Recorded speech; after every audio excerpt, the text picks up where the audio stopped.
preview for week 10. Well, but you're not doing the review. Welcome to the week 9 review episode of Good Teams Win Great Teams Cover. Thanks, Joe. Let's start that again. Welcome to the week 9 review episode of Good Teams Win Great Teams Cover. We are halfway there, as Bon Jovi would say. That's the best start we've had so far, I think. Yeah, we're halfway there through the NFL season, which is wild. It's flying by in the blink of an eye. And as we're at the midway point, we've got a slightly different episode for you this week. We're going to be doing our own version of some mid-season awards, but you won't be hearing any MVP or Coach of the Year or Rookie of the Year from us.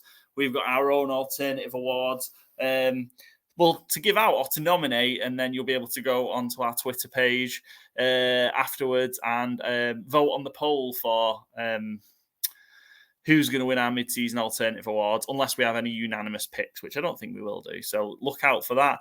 As always, make sure you give us a follow. Good Teams and Great Teams Cover over on Spotify. Also at GTW_GTC on Twitter, as mentioned, YouTube, Instagram, and TikTok now as well. We're starting to get slowly but surely some clips on there, and TikTok is the place to go and check out Charlie's Thursday night picks. Not going so well so far, is it, Byron? But I think Charlie can turn it around. Well, I think his problem is he's tailed your picks for the last 2 Thursdays. So yeah, I've had a word with him. He won't be doing it again.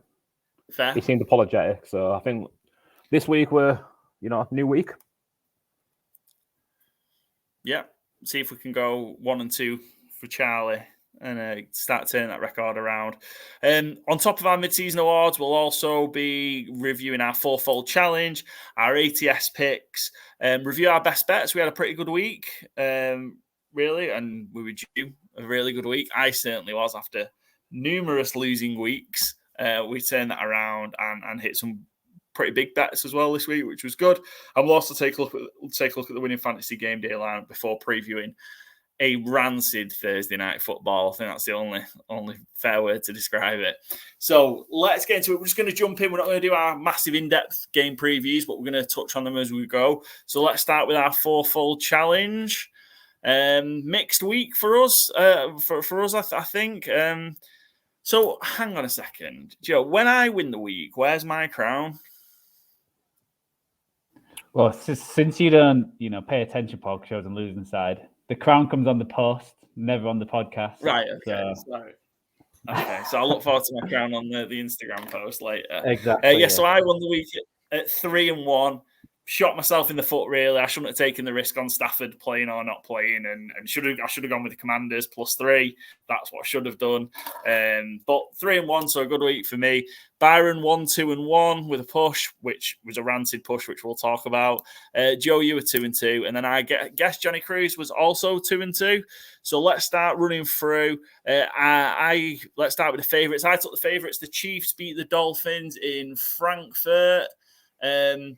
Are the Dolphins officially frauds now, or is their second half performance kind of coming back in the game and getting into it a sign that they can hang with the elite teams? I'm not fully ready to write them off as frauds, even though I think I might have already done so earlier in the year. Backtracking the fraud. A little bit, yeah. I think they're really, really close, and I feel that sounds like a bit of a cop-out. But I don't think they were far off here. I think they could have won this game if they just seem to be putting themselves in bad positions on first down a lot, and that is very out of character for them. They are putting themselves in a rough position for the season as well by losing these games that they should be winning or should be more competitive in. But I think the outlook is still real bright in Miami. I still think McDaniels has got it going on. They get Devon Achane back after the bye. I've said his name wrong. That's fine. Apologies. We're not going to get it. We're 9 weeks in at this point. Yeah, I'm never going to get it. Sorry, Devon. I think there's still a real cause for optimism in Miami. I think they've got the best play caller in football. If Jalen Waddle, Tyreek Hill, Tua stay fit, they've got Javier Howard and Jalen Ramsey playing together. I think if everything stays right, there's higher ceiling as anyone in the league, but they're not hitting that ceiling on a regular enough basis in these big games. So I don't want to call them frauds. I think that's maybe a bit too harsh. And, there were two not well executed plays away from tying the game on Sunday morning as well, which, if they tie up and get a field goal or even just losing overtime, I guess, I think the narrative is a little different about them. But I guess ultimately, until you beat someone you're maybe not expected to beat, you're always going to have these questions over you, and it's another week where that's the case. Yeah, I mean, ultimately, they only gave up 14 points to the Chiefs' offense. Obviously, there was one huge play, the strip fumble of Tyreek Hill was a huge play, and the Chiefs scored 2 touchdowns in the space of a couple of minutes, really, didn't they, in that second quarter. And yeah, I mean, I thought Miami's defense did play pretty well, particularly in that second half. They just shut the Chiefs down completely. And yeah, also, again, to end the game on that kind of botch, the snap, I wasn't like a high snap, the wide snap, whatever it was. You just felt maybe if they could have converted that 4th down, they might have gone on to tie the game. But yeah, I thought they rushed the ball pretty well. Most that got going, especially the second half, and they got a bit more offense production as a result. But yeah, it was just you can't give the Chiefs a free score start, can you? Ultimately, Chiefs are 7-2 now. Are we sort of we've not seen them play particularly well for the majority of the season? Is that a sign that everyone should be really, really worried because there's possibly a time that they are going to put it all together? Joe, what's your view on kind of the Chiefs at 7-2 and what we've seen of them so far?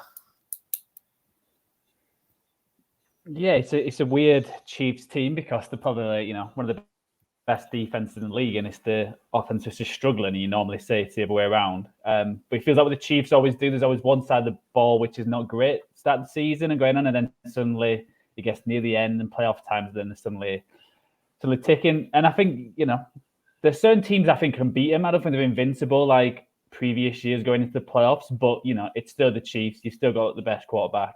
Your defense is top 5, so it is a worry for the rest of the teams. Just a quick one on the Chiefs. I know we're not going to really talk MVP, but just because it was mid-season, I was having a quick look. We've got to the halfway point. Everyone's played 8 or 9 games now, right? So yeah, Mahomes is still favourite for MVP at plus 275. That feels it doesn't really feel. I think he's had 1 or 2 games where he's looked like Patrick Mahomes. Yeah, I think that's a lack of alternatives. I was going to say that. Yeah, there's not like a clear. Like a play like, oh, he's guaranteed MVP, or he's like the strong favorite. It's just like, has anyone played good enough to be MVP? That's like it's been a weird year. It feels like someone like Lamar, Myles Garrett, TJ Watt. Yeah, but he never really goes defensive, doesn't it? It's like you have much chance of it being Thomas Morstead, I think, for the Jets punter. It's not going to happen. And it kind of feels like, to me, it would probably be Lamar would be a next, but he still has some weird statistical games where it's like, come week 15, 16, 17, where like it's really hotting up, you need those like kind of gaudy numbers to go alongside with it. And until someone puts it up, I think Mahomes is kind of just like that default rating at the start of the season. Anyway, Chiefs, I've got a bit of the Chiefs play. Is it the Chiefs are on a bye, and then they've got the Eagles next? Yeah. On Monday Night Football, Super Bowl rematch. Great one to look forward to. Dolphins go. I've got the Raiders at home. Should be one of them teams that they beat up on. Jets again, Commanders. The Dolphins have got a bit of a run now until they play the Cowboys, where those are the teams, what they've shown so far, that they should beat up. Is that the fraud off? The fraud off. Cowboys, Dolphins on Christmas Eve. Yeah, it's going to be a tie, right? The fraud, possibly, yeah, the fraud off. Because the Dolphins finished Cowboys, Ravens, Bills. It's a real tough finish for Miami. But yeah, they've got those next 5 games: Raiders, Jets, Commanders, Titans, Jets. You could see them winning, obviously, all 5 of those games. And the noise around them again kind of coming up at 11-3. History and yeah. Interesting. Right, yo. Byron, you took the Monday Night Football favourite in the Los Angeles Chargers against the Jets. Fairly straightforward, this one.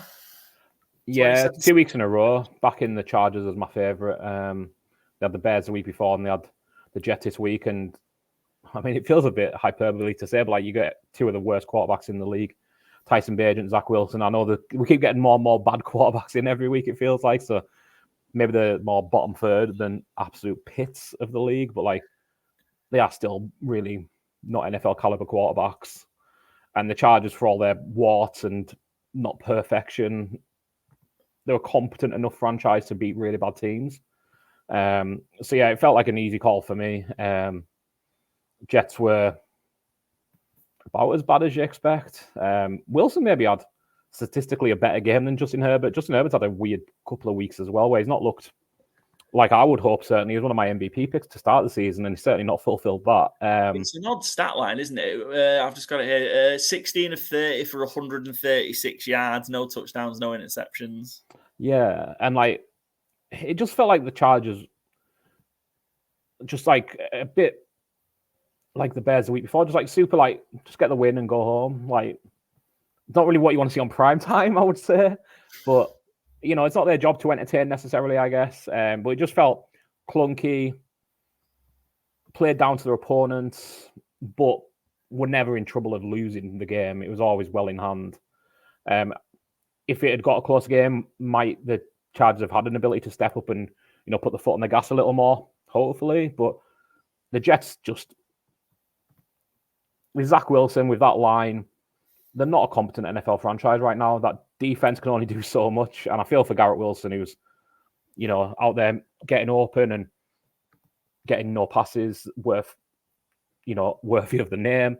And the defense, I think there's a real chance that Jets locker room is a, you know, tinderbox right now of it might not take much to explode because, you know, Robert Saleh looked like he was aging on the sideline. He looked like he's, you know, president in his second term and he's aged 20 years since his first term. Like, he does not look happy. He comes out after the game and said it wasn't Zach Wilson's worst game by far. Not really what you want to hear about a player in his third season, I think. 21, 22, 23. Yeah, his third season. Showing no signs of improvement. He's had a couple of throws here and there and a couple of scrambles earlier in the season where he's looked kind of competent. But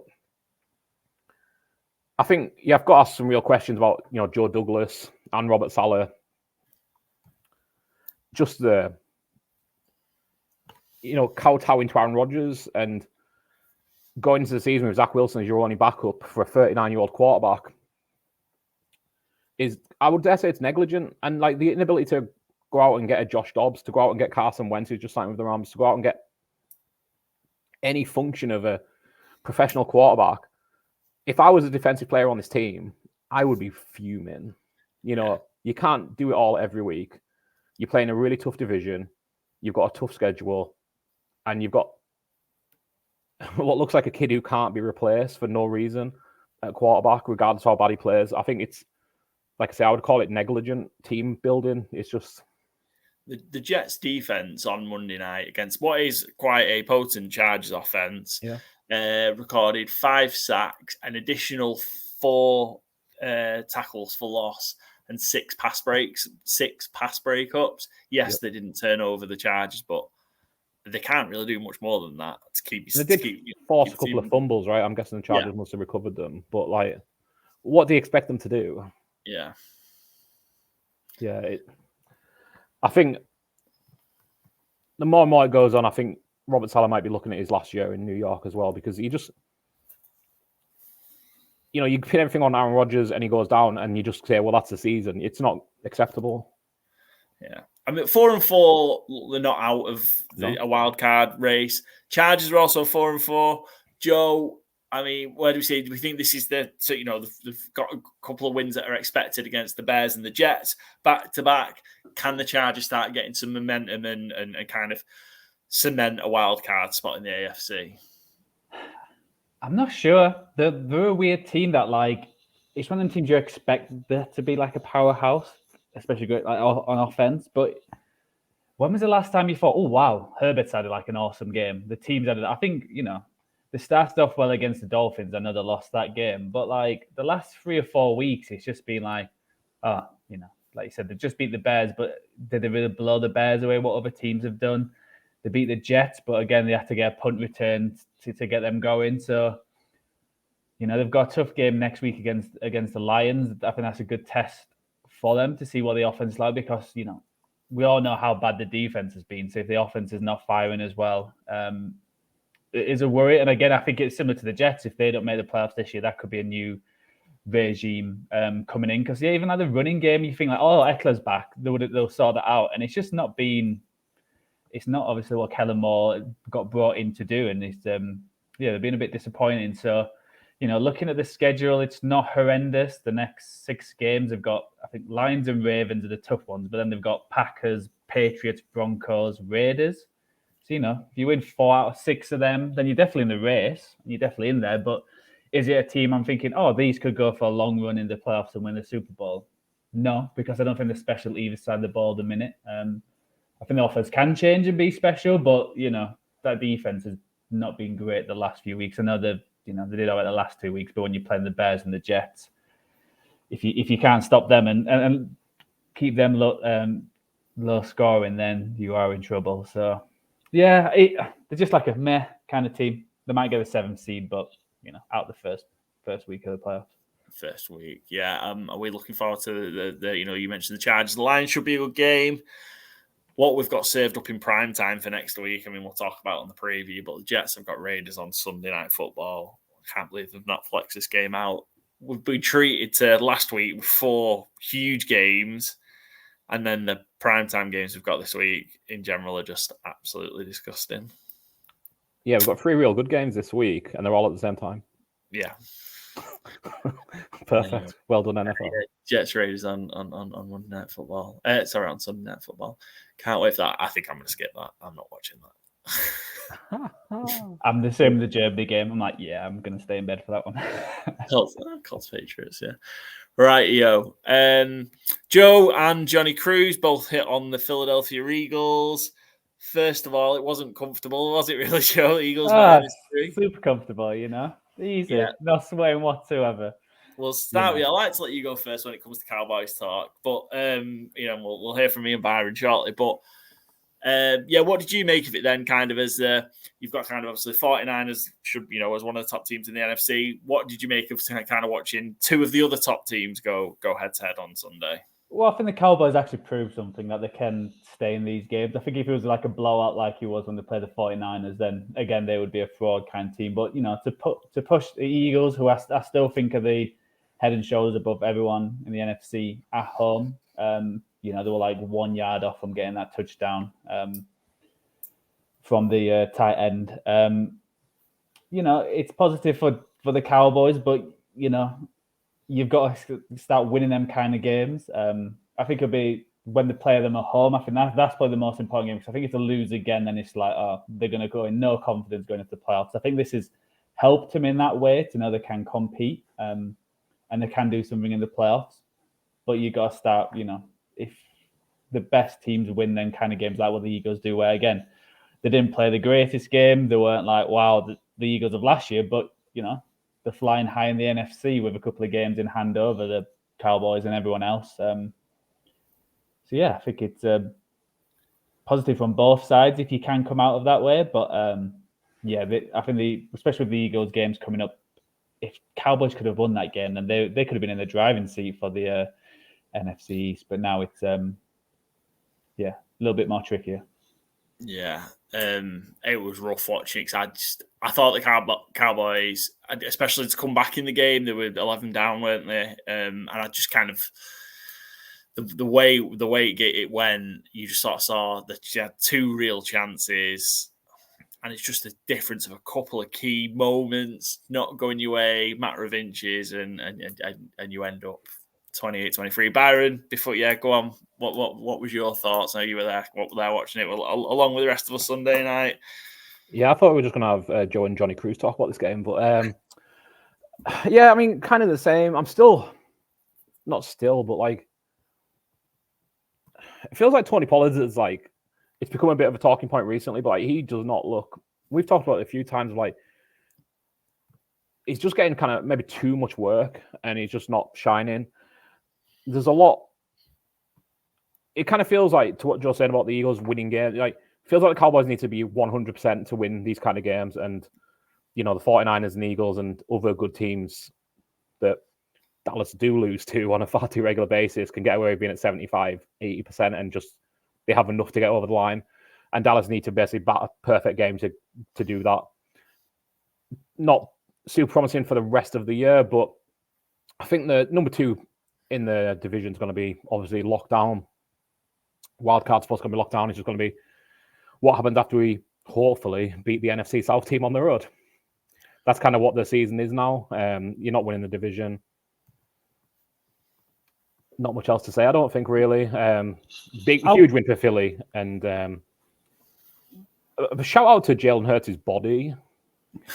At some point, I presume he's going to have an injury that lasts more than 40 seconds, but fair play until then. I have nothing but... I like... It's annoying, like, one of our awards, he's not my winner, so I'm happy to touch on it as like...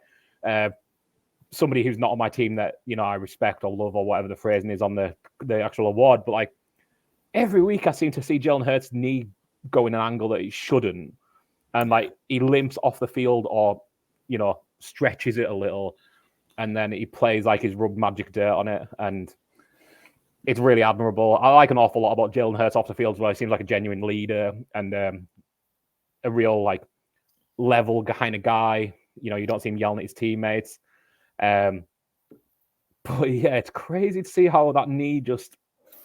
I don't know what he does. He's obviously an incredibly prime athlete whose body is in much better shape than mine is an understatement. But like, you know, I walk the dog and I come back limping. Jalen Hurts' body bends the wrong direction and he beats one of the best teams in the NFL. So shout out Jalen Hurts' body.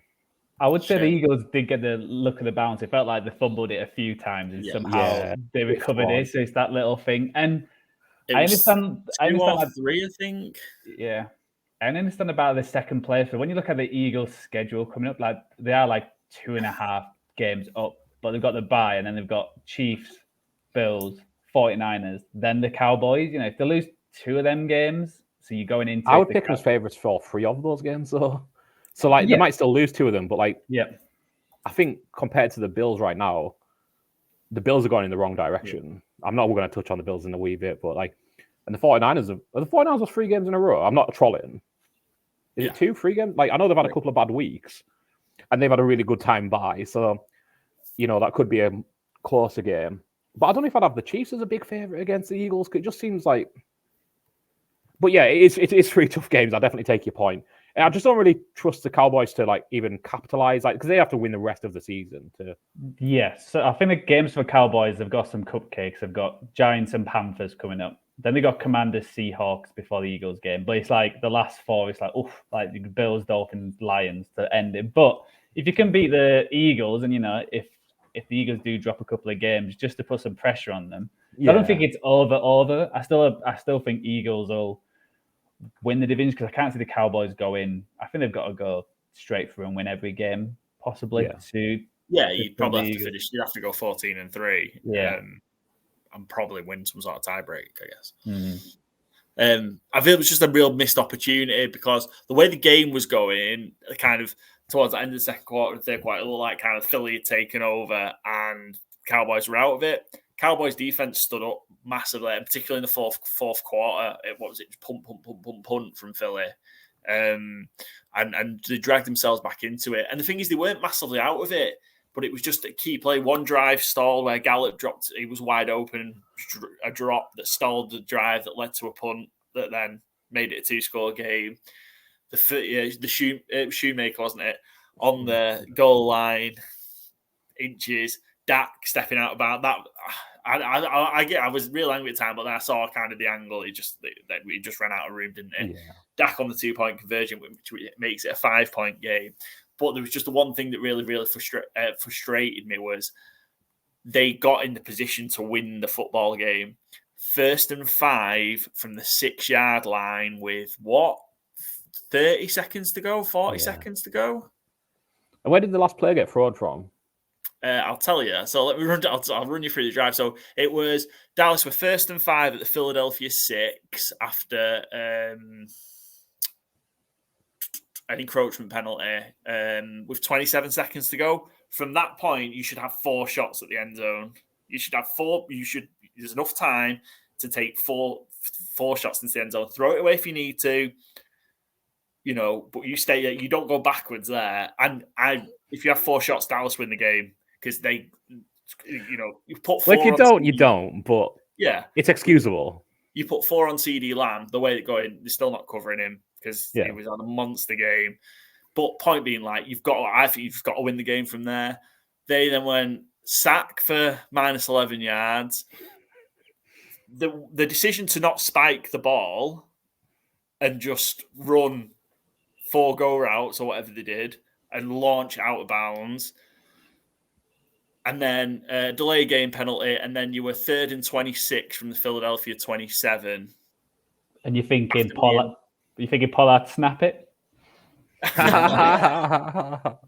it's that what they did because Prescott just got sacked. Oh no, he didn't. Sorry, Prescott just launched it to Lamb short. They just blanketed the end zone, didn't they? There's nothing else he could do. So yeah, it's just frustrating there that you just can't manage that situation to give yourself the opportunity to win the game. After the drive there, Philly gifted them a lot of the drive as well. Yeah, it was all penalties. 2 or 3 penalties, weren't they? And a couple of plays. And it wasn't the biggest crime on that drive, but the last play, you cannot throw it short of the end zone unless you have a path to the end zone. Yeah, even like a hook and ladder, anything, you just can't throw it to CeeDee Lamb 4 yards short of the end zone and be like, you figure it out. Yeah. I'd rather just throw an interception in the end zone. What is the plan for him to get in the end zone from there? I don't know. It was figure it out. Odd. But, there are plus points that the defense stepped up second half after it looked a bit shaky. CeeDee Lamb, that's 3 weeks in a row, I think, isn't it? He's had, a beast of 11 receptions for 191 yards. Jake Ferguson was another plus. I think him and Dak now have kind of got that connection. Ferguson had a big game. And Prescott in a big moment in prime time, I thought it was outstanding. I thought he played incredibly well. 370, 29 of 44 for 374 and 3 touchdowns. I thought he had a fantastic game. Lots of positives, but you're 3 games behind Philadelphia, 2.5 games back. Yeah, ultimately. Anyway, but we shall see. Yeah. Dallas have got the Giants this week. That'll be interesting. Eagles are on a bye. It just feels like with the Eagles as well. Just last point is it looked like they got picked quite a few little injuries up, but obviously they had to have the bye next week. It just feels like everything falls to the Eagles the last few years. It's that kind of that kind of team. I think Goddard will be out more than the bye week, certainly. It's 4 weeks, isn't it? That was nasty. Just dragged down by his arm, didn't it? That was awful. But I really like Goddard as a player, but it feels like he's always banged up, and he'll be back by the playoffs. So it's not like he's going to be out forever. So fire up your Devonta Smith in fantasy. Right, let's move on. Let's move on to the underdogs. I took the Rams. It was on the basis that I was pretty certain Stafford was going to play. He didn't. And the Rams, just touching it now, have signed Carson Wentz today. Yeah, I got some questions about Matthew Stafford's thumb.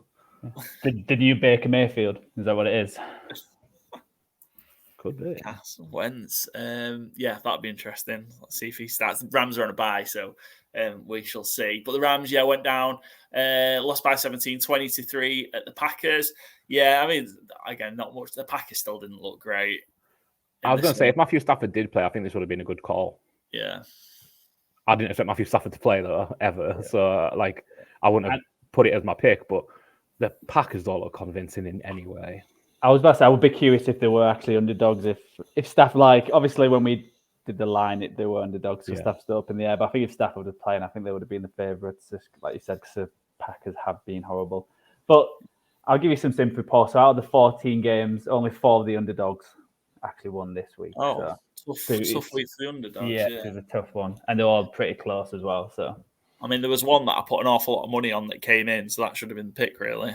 I didn't back the Rams plus 3.5 with any cash. Should have just took that one, and I'd have been 4-0. God damn it! Hoping you didn't back the Seahawks with real cash either. No, but I did back the Baltimore Ravens. The Seahawks. Both of you guys are on the Seahawks. Second time. Excuse me. Sorry. Second time we've seen this from Baltimore. They did it to Detroit. They've done it to Seattle. 37-3 in the end. Baltimore are 7-2.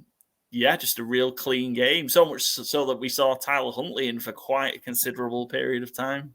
Could you say now the Ravens are the best team? Like from like week 9, they're the most complete team in the NFL. Like defense. I think they've been the best team. Yeah, I think they've been the best team in football this season so far. I don't know if I'd have them as my pick for the Super Bowl just right this minute yet, but and they should be 9-0. That's a nuts thing. Like the 2 games they've lost are like terrible games to lose in terms of. And I'm going to say no, and the reason why is because how they managed to lose those games against the Colts and the Pittsburgh Steelers, who aren't particularly great teams. So who would you have the best team in the league? That's it. I'd still say it's got to be Philly or the Chiefs at the minute. Yeah, Chiefs would be Denver, but and Eagles lost to the Jets.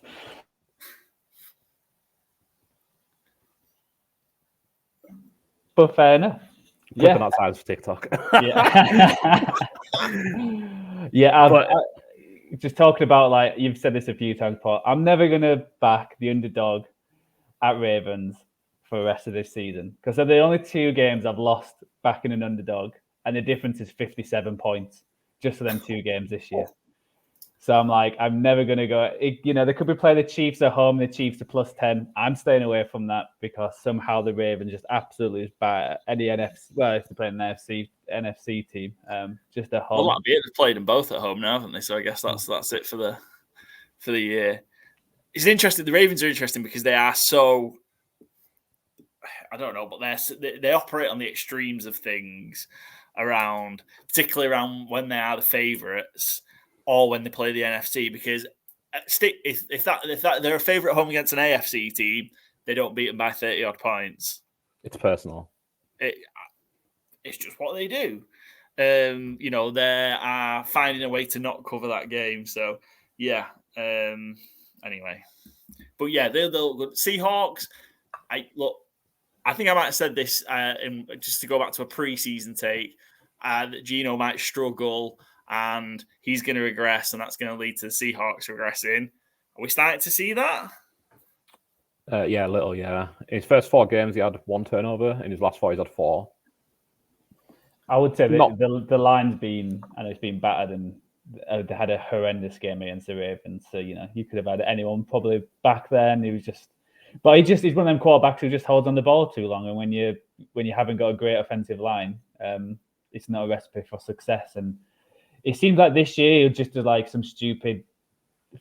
He's making the mistakes he wasn't making last year, but he's still making like wonder balls as well. So it's just like he's probably if you said this was the Geno last year, you still been, this is a lot better than we expected. But I think it's just because he had such a good year last year, it's a bit more of a slight disappointment than what came in. I don't want to sound totally lazy on like the take of it, but a bit like the Lions just getting shredded in Baltimore. I'm kind of happy to just throw it out as a one-off. You went in and you got buzzsawed. Geno has downgraded from last year, but I think on the whole, he's still. I mean, you look at the quarterbacks have been trotted out across the league. He's still the top half of quarterbacks. Like, he's generally doing more benefit than harm to the Seahawks, certainly.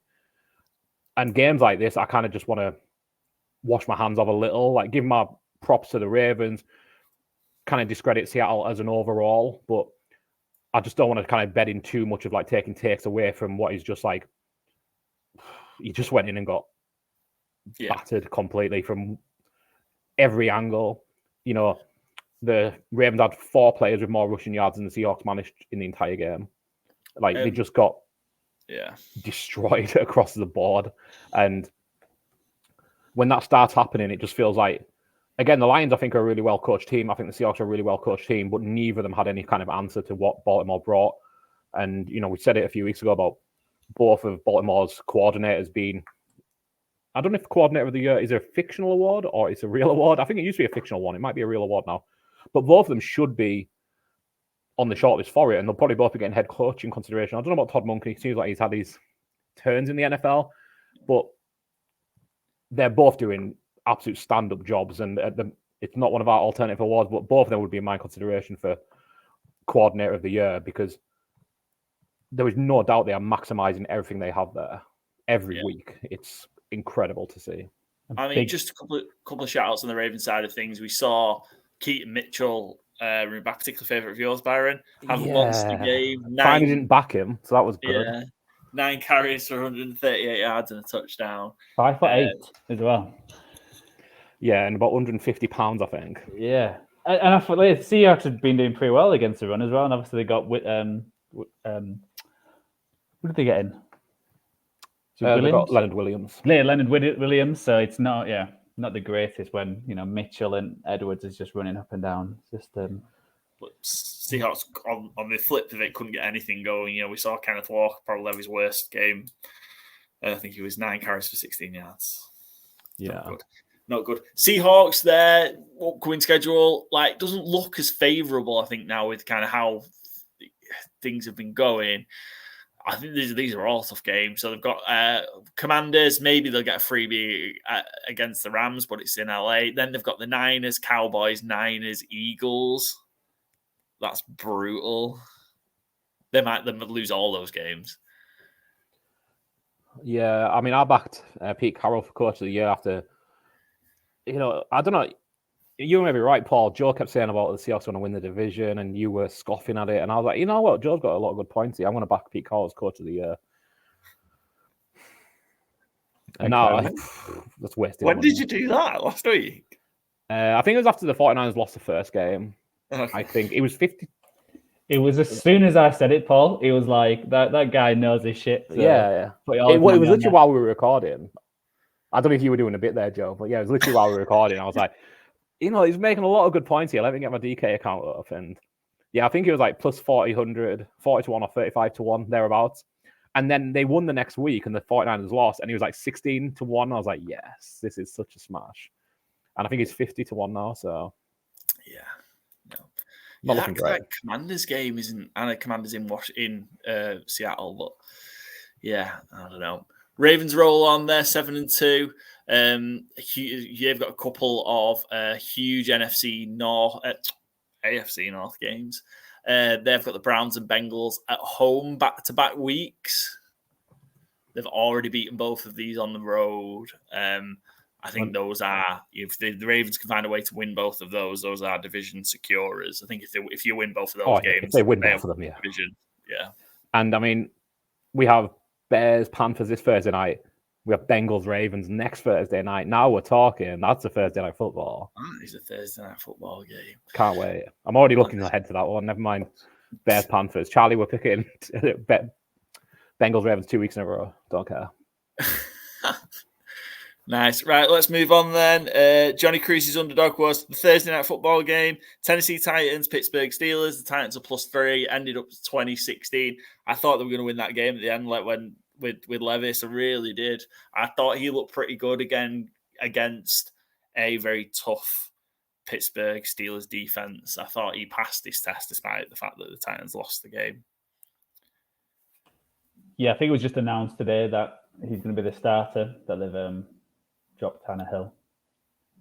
Will Levis. So I think, that's if you're a Tennessee fan and you see that, that's like positive. They were never going to go, they may have sneaked to playoff, but it isn't, they're not a Super Bowl kind of winning team like they were a couple of years ago.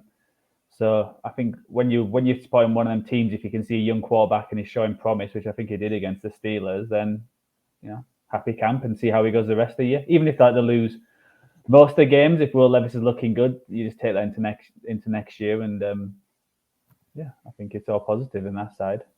Yeah, absolutely. And I think you have to kind of give a shout out as well to, they maybe fell into getting Will Levis in the end, but they were picking up 12, I believe, in the NFL. No, 13 in the NFL draft, or 11. 11, I think. It was 11. It took Skoronowski 11, I think. Yeah.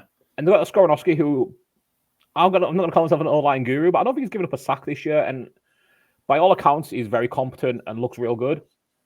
And they might have their franchise quarterback. So the year maybe is like, they're not going to compete for anything, as it turns out. But if you end up with like a, set in place or lineman and a franchise quarterback, and what will be a, not late pick this year, I think that's kind of positive for the future. I mean, and if obviously, as long as you get Will Levis, if he's a guy, then everything else can work around it. But just not having to take him at 11 and getting him in the second round could really end up being a huge bonus for them.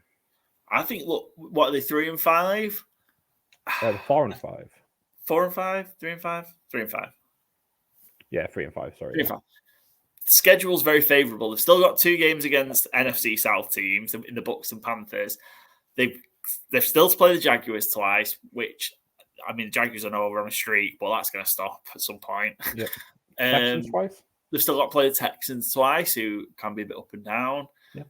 And then I think they've got Seahawks and the Colts. They've got the Dolphins as well, so you can maybe put that to one side. But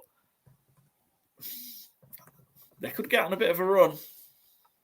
It's not out of the question. I don't think they will, and I don't think they're going to make the playoffs. But it's not, unless Will Levis falls in the tank from here, which I really don't expect. It's going to be a positive end to the season, whatever really happens. Even a bit of maybe a weird comparison, the Bears 10 last year, they ended with the number 1 pick and they lost last 7 or 8, 9, however many games it was.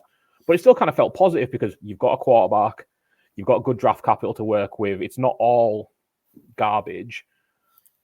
And the Titans kind of feel a little bit of a better version of that, where, you've got a promising rookie quarterback who's not going to be in year 3, he's going to be going into year 2, unlike Fields. And there is more to build with, and you've got a coach. So even if, they don't make the playoffs or they don't get close to it, I think still massive positive. Yeah. Good. Some light in stuff for the Titans. And Steelers. A shout out to Deontay Johnson, by the way, who's broke that horrible that long streak he had without a touchdown. And since he's come back from his injury, by the way, he has looked really, really good, and he has given this offense something that they weren't getting before.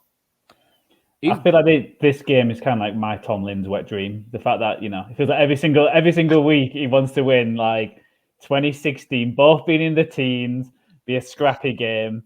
Let's not try and make the offense look any good. We'll just score another touchdown or 2. Just have a few 2 good drives and the rest just absolutely horrible and just make it scrappy. It's probably both head coaches a dream kind of game. But it feels like that's what the Steelers are going to do all year. I'll be shocked right now if they beat a team by more than 10 points for the rest of the year.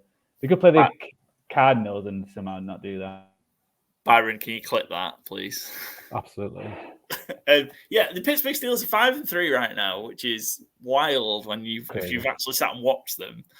Steelers have been outgained by 790 yards. They have been outgained in every single game, and they've been outscored by 30 points. And they are 5-3 and 5 in the playoff race. Feels a bit like last year's Vikings. Yeah, that's a good point. But the incredibly dull version. And when you look at the schedule as well, because they've got the Packers next week, they've got the Cardinals later on, they've got the Patriots, they've got the Colts. So that's 4 wins there. Are we going to see 4 teams from the NFC North sneak into the playoffs? We currently have all 4 in, yeah. Yeah, I know they've all got to play each other a few times. So obviously, that's going to change a few things. But, But yeah, on the outside looking in, Bills are on a weird trajectory. Texans are very hot and cold. Chargers hot and cold. Obviously these teams are hot and cold, or they wouldn't be in where they are. But the Jets, Colts, Raiders. We're getting towards less laughable suggestions. But I think Bengals, Browns, Steelers are all gonna. It's hard to imagine being more hot and cold than those set of teams, unless the Bills go on a real run again. But I don't see that happening. Because I was going to say, it was when we first started coming in this year, we were like, is the AFC going to be the greatest conference we've ever seen? And that's actually been a bit of a disappointment where there's not many, there's not even that many amazing teams. The teams who are at the top of the AFC, none of them's looked it's a lot of parity, I think. And a lot of the teams thought, they could actually be good and make it interesting. They've been a bit meh, like the Chargers, like the Bills, like even like the Steelers, that kind of team. They've been, not amazing what everyone thought before the year. So it's really up for grabs where, like you said, the Raiders could, win a few games in a row and suddenly they're in the 7th spot in the playoff race. I think it's wide open. I had in our preseason, I had the Steelers missing the playoffs with 10 wins. That's how good I thought the AFC was going to be. The Steelers could win. They go 5-4. They've won 10 games. You look at those fixtures; they can easily win 5 of those games. They could win more than 5 of those games with who they've got. It is wild.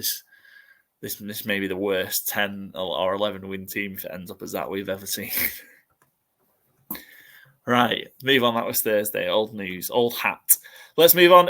Really fun game. I took the over in Buccaneers, Texans, and it was an incredible. What a game this was. It was back and forth, just racing down the field on each other. It was incredible. But I think probably the biggest of the moment to win the game from CJ Stroud, that drive at the end, in particular, he took him 75 yards in 40 seconds.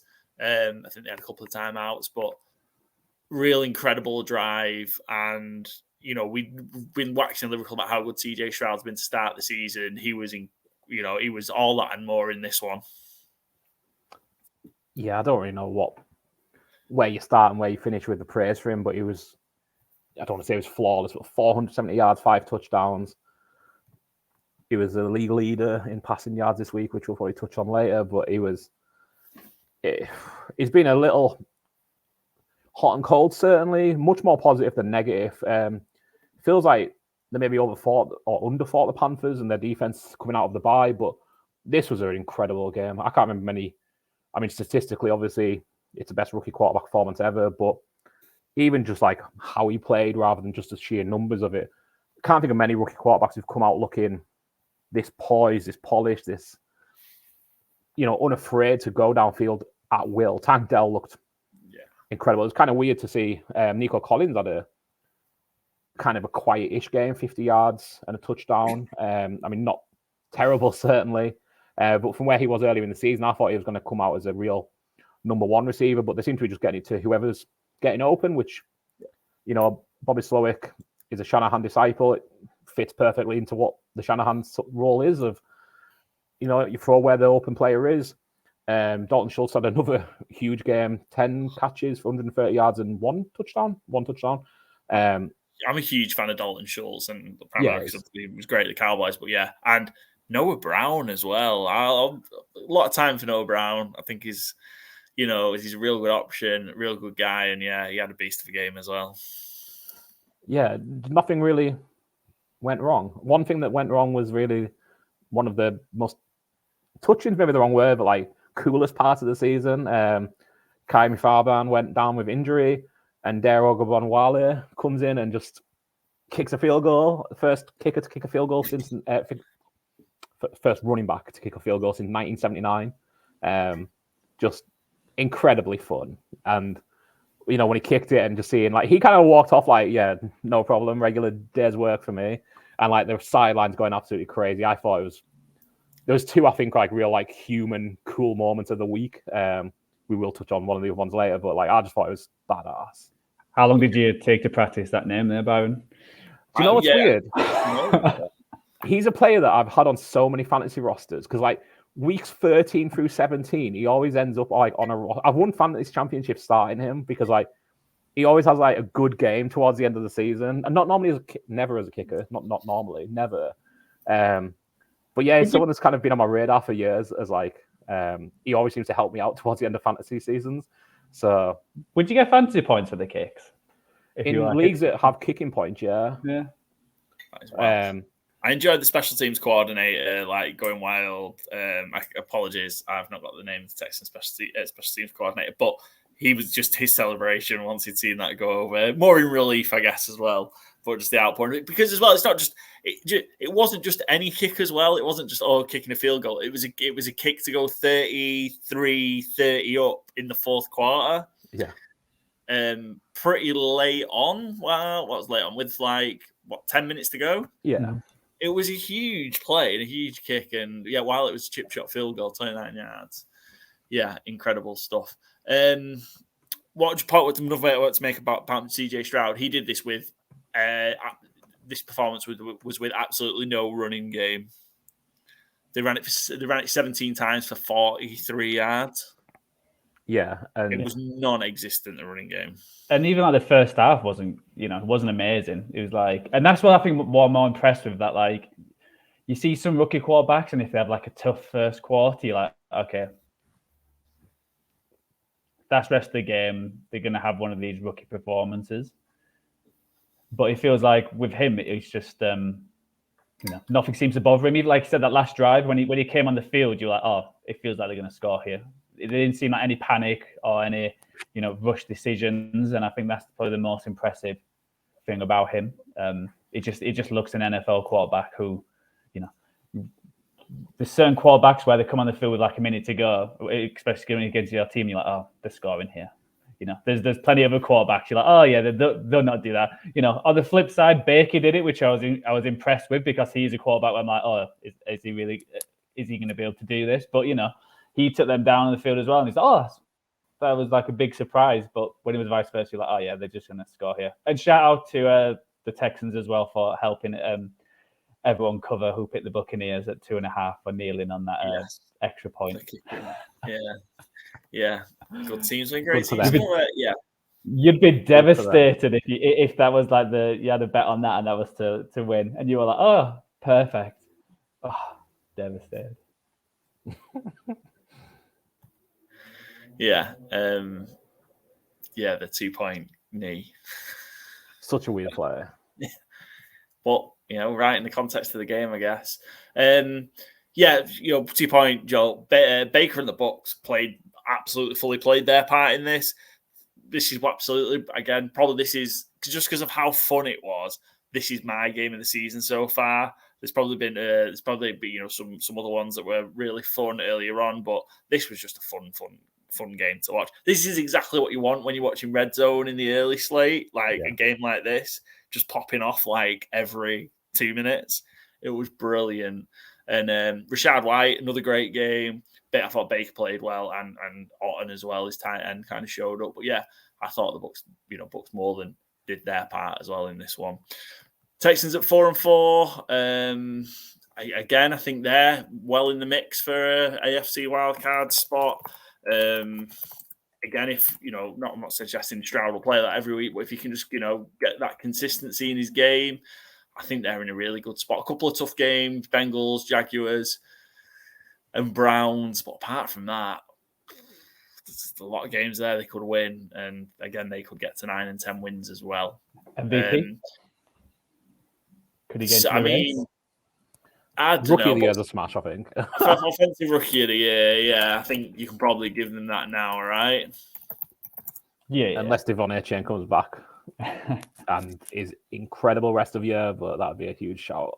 Yeah, like the Puka Nacua train slowed down, hasn't it, as well? And also, I was saying, the fact he's from Ohio as well, you got to give him a little bump too, actually. He's actually finally being a quarterback from Ohio, which is actually performing week on, week out. Ohio State quarterback in the NFL finally. That's delivering the goods. And the Bucs at 3-5, they're not out of this. Again, that race for the NFC South is going to go to the wire. Again, they're not out of it with plenty of division games to go as well. The Bucs not out of it. And again, if Baker carries on like that, they've got a shot. Fun over because what was it, 40, and we ended up with 78 points. Which is nearly got the double over, Another stat poll as well. So there was only 3 overs this week, so you managed to pick one of the 3. There was 10 unders and 1 push. I did good say my bet. I picked 3 overs. I actually gambled on 3 overs this week and hit 2 of them, so that's pretty good going. I hit 2 out of the 3, and was robbed. And we'll come on to that. Robbed by the Saints. Furious with the Saints. Good push. Just to touch on, it ties together our last 2 games. Kenny Pickett has played 21 games in the NFL. He has fewer passing touchdowns than CJ Stroud.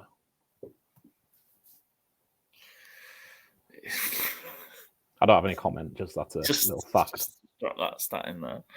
Right, let's move on.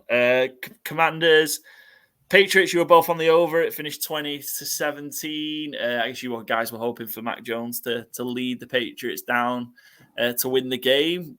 But this is what I said about this game was frustrating. So he was 17 all with like 23, 24 minutes to go. He got to 37 with like 17 minutes to go, and there's no points in the fourth quarter. I was 3 points in the first quarter and fourth quarter combined.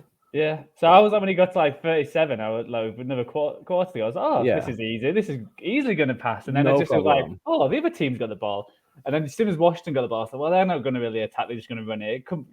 Just need the Patriots to get like a field goal. And then, okay, Washington actually might throw it down the field like they have been doing all game. But yeah, it was a frustrating over. Yeah, I couldn't believe they didn't hit the over. Yeah. I was kind of stunned. Like, wasn't actively paying attention to the game. Shocker. But like, I just kind of like checked near the end of the game. I'm like, still 37 points. How many do I need here? 41. This is, someone's going to get. No, nothing. Just ranted day at the office. Yeah, not too much to talk about in this game, I don't think. But reports or leaks, I don't know, leaks or reports, I don't know if you've seen them this afternoon, suggesting that if the Patriots lose in Germany to the Colts, Kraft may pull the trigger on Belichick and give it to Jared Mayo as interim head coach to the end of the season. Thoughts? I remember a lot of people scoffing at me saying Bill Belichick was on the hot seat going into the year. Is my fault. That's my immediate takeaway.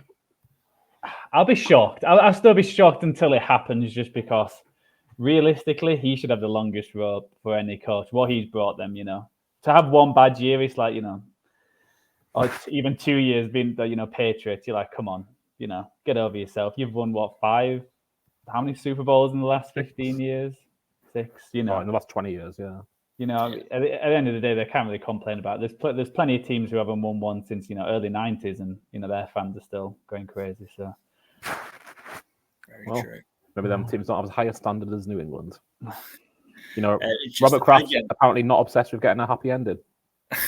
Click that as well. Yeah, I don't see him, especially if he signed that contract earlier on. Like, surely there's a break in it or something. I don't know. They'll just part ways. I just don't see what it does. Like 2-8, it's a mess. What does Mayo do? I don't like. You're not putting it in any better hands. So what's the point? Yeah. Apart from that, Commanders 4-5. Again, can we see them as make a run at that 7 seed in the NFC? No. I think they've got a chance. Just with the Vikings in 7th seed right now. I know they actually do one of the weekend, but it was a scrappy game, and I always think these quarterbacks they're going to have 1 or 2 good games and then 1 or 2 bad games. So I think I think Howell's looked promising. I think that's a positive for Washington. Yeah. Again, is he one of these quarterbacks where it feels like he's either going to be probably ceiling's probably like a Kirk Cousins kind of, who obviously they let go and all that. Like that's the ceiling, but then he could also flame out in a year or 2. So he's one of them quarterbacks where you go into next year, think, we've got the quarterback, we set, and then it goes downhill. So, but it's been positive because I think coming into the season, I know a lot of people are like, these are going to be one of the worst teams and we changed the quarterback already with getting Brissett. So that's the one good thing for Washington. But I think they're still in it. Just because you're absolutely right, to be fair. I think they've got too many tough games. So they've got to play the Cowboys twice, Dolphins and 49ers. You'd think they'd lose all 4 of those games. 2 wins there. All right. Don't diss Miami and your own team like that. If they lose all 4 of those games, then you're looking at they're going to have to win out. But then they've got the Seahawks as well. Giants are a mess. Jets are a mess. And Rams. So, yeah, I don't know. I think maybe their ceiling is 8 wins, and I don't think that'll be enough. Yeah, I scoffed immediately when you asked it. And as Joe was talking, I'm looking at the playoff race. I'm like, you know what? They might sneak in there because the Vikings, the Commanders, the not winner of the NFC South, and the 3rd place team in the NFC South is kind of the battling ground. The Packers aren't going on a winning run, I don't think. Yeah. It's not a good... That 7th seed is going to be one of the worst playoff teams in history. But there's a chance it could be Washington, as much as I scoffed at the idea immediately. Yeah, it could well be. We get the joy of Colts... the people of Frankfurt get the joy of Colts Patriots after Dolphins Chiefs last week. What a joy. Yeah, Colts Patriots. Oh, gross game. Cool. Right, let's move on. What have we got left in this? Yeah, you two were on the over on that. Johnny Cruz took the over on Bills Bengals. Bengals strong again. I thought again that's it. The Bengals are rolling now, aren't they? 24-18 against the Bills. Bengals won and covered, but the over didn't hit softly for Johnny Cruz. Just the Bengals are rolling there. They are looking really good now. Yeah, and I think Buffalo were not as obvious as that might sound. It was only a 6-point game, but it should have been more, I think. This is one of the ones, it won't be on our betting sheet because we didn't post one for Sunday night solely, but like I'll bet the Bengals -6.5. I thought, they're rolling. The Bills have got so many question marks. And I think the take was right. But the Bills just, went for 2 at the end as they should have done. And it just ended up being a close game than I think it felt like. It felt to me like the Bengals were a couple of scores clear the entire game, really. And then, the Bills did manage to come back a little, but not really. I mean, they didn't cover the actual spread. They just covered my fictional one. I just think there's so much not right in Buffalo right now. It feels like it's just Josh Allen hero ball and a bad defense. And it's not going to get too far. Huge problems. 5-4. The Dolphins, we talked about them, and they're frauds, are currently winning that division. Yeah.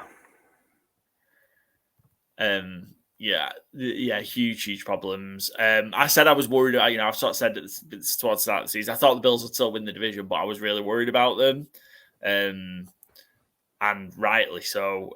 Obviously, the huge injuries to the defensive side of things. Teams get injuries. You've got to deal with it, but they are huge players for them defensively. But they just don't seem to be getting. Nobody's stepping up. Nobody seems to be really leading that defense, and it is a problem. And Josh Allen you can't put it on him every week to win every single game for you. He needs some help, and he doesn't appear to be getting it. Did you see the Linval Joseph sack of Joe Burrow? Sack being the predominant word there. Oof. Don't think Joe Burrow will be calling that play again anytime soon. And just on the note of Linval Joseph, who feels like hasn't been in the league for a while, but I could be wrong. Maybe just hasn't been a name for a while. The Bills had Josh Norman on the roster on Sunday. Did he play special teams? Yeah. I'm not sure if he was like active, but he was on the roster. I didn't notice him playing. It feels like Josh Norman hasn't been an NFL player for like 4 years either. But again, I know that's just my memory. He probably played last year for somebody. But I'm pretty sure he played special teams. I'm pretty sure he covered kick. Yeah, just again, I know they got Russell Douglas in at the trade deadline, but could they have not done a little more if like they are all in for this year? Because like if they're not all in for this year, then I really don't know what they're doing. But like, you've seen Seahawks go and really go for Leonard Williams, and they paid up for the thing of a rental because they want to win this year. And you're looking now more the Bills like, I don't know, they're kind of 1 foot in, 1 foot not in. I don't know, but I'm not going to say I'd be shocked if they made the playoffs because that's too much of an extreme reaction. But like, I wouldn't pick them to make the playoffs right now. I think they will. I think that's a very hot take. I think they will, but I don't know whether they'll win the division. But they'll make the playoffs. But I just, they come across a Cincinnati, Kansas again in the playoffs. If Miami got another shot at them, the way they are at the minute in the playoffs, and Miami will play again in the regular season. But I wouldn't be confident in the Bills beating any of those teams. No, but on brighter notes, Cincinnati look back. Joe Burrow looks back. Like all signs pointing up. Absolutely. Cool. That's the Bills, Bengals. Finish off, Cardinals, Browns. I'm going to pat myself on the back here. Not only did we get the under, shouted out on the preview episode that really fancied the Browns to beat the Cardinals to 0. It was a plus 1,400 shot, 14-1, and it came in. Yeah, the Browns just beat the ever-loving crap out of the Cardinals, didn't they? We got what we expected from Clayton Tune in his first NFL start, being thrown to the Wolves like that. Just well done to him on making it through the game. He went 11 for 20 for 58 yards and 2 interceptions. Rough start. Yeah, not great. 58 yards. It's got to be he ran an all-time low, but like he ran for 28. Well, he ran forwards for 28. He ran for more than 28 total. Poor guy was running all game, I think. Nothing in way takeaways, I don't really think, for this one. No, Kyler Murray back this week. Yeah, Kyler back this week. I know we'll talk about preview, but the Cardinals are only 1 point underdogs against the Falcons this week. I can't say I'm stunned. They're The team who got rid of Josh Dobbs, the team that Josh Dobbs went to as an afterthought managed to beat the Falcons, so why not? Yeah. Simple as that. That's analysis. Yeah, that's it. There's nothing too much to say. But this one really frustrated me. This stopped me from going because of what I'd have gone 6-0 on Sunday in my bets. Can somebody please tell me how this Saints game did not hit the over? I can't. No, Joe. Any? I have no idea. They need to use a running back as a kicker. Feels like. Just doinking it. Well, like the 4th and 1. Why the hell he was good? I don't know why I didn't go for a kick because he's 7 points up. You are playing the Bears, but I thought the Bears actually played well, especially like the first half. I know they were leading a few times and having a good game. And yeah, it feels like that's why I'm not a big fan of Dennis Allen. Never have been. Don't think I ever will be. He just makes daft decisions like that. I understand 4th and 1, and you're probably putting out the clock, and makes it easier to possibly win. But just kick the field goal. Get up by 10. 8 minutes left. Yeah. 8 minutes left. And on the Chicago 17-yard line, he calls a very poor cover version of the tush push.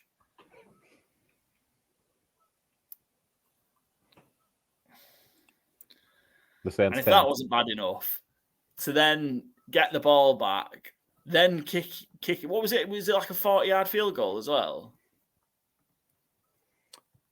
Yeah, I think so. 47-yard field goal. Doinked it.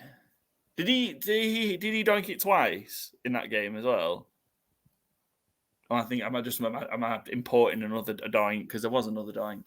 But yeah, utterly ridiculous from the Saints to not hit that over. And not cover as well, because I think it was 9.5, wasn't it, in the end?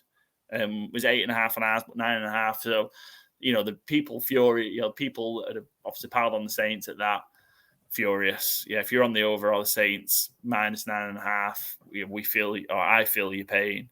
It was 42 by the time I bet it, so that was a loss for me. But yeah, just ludicrous.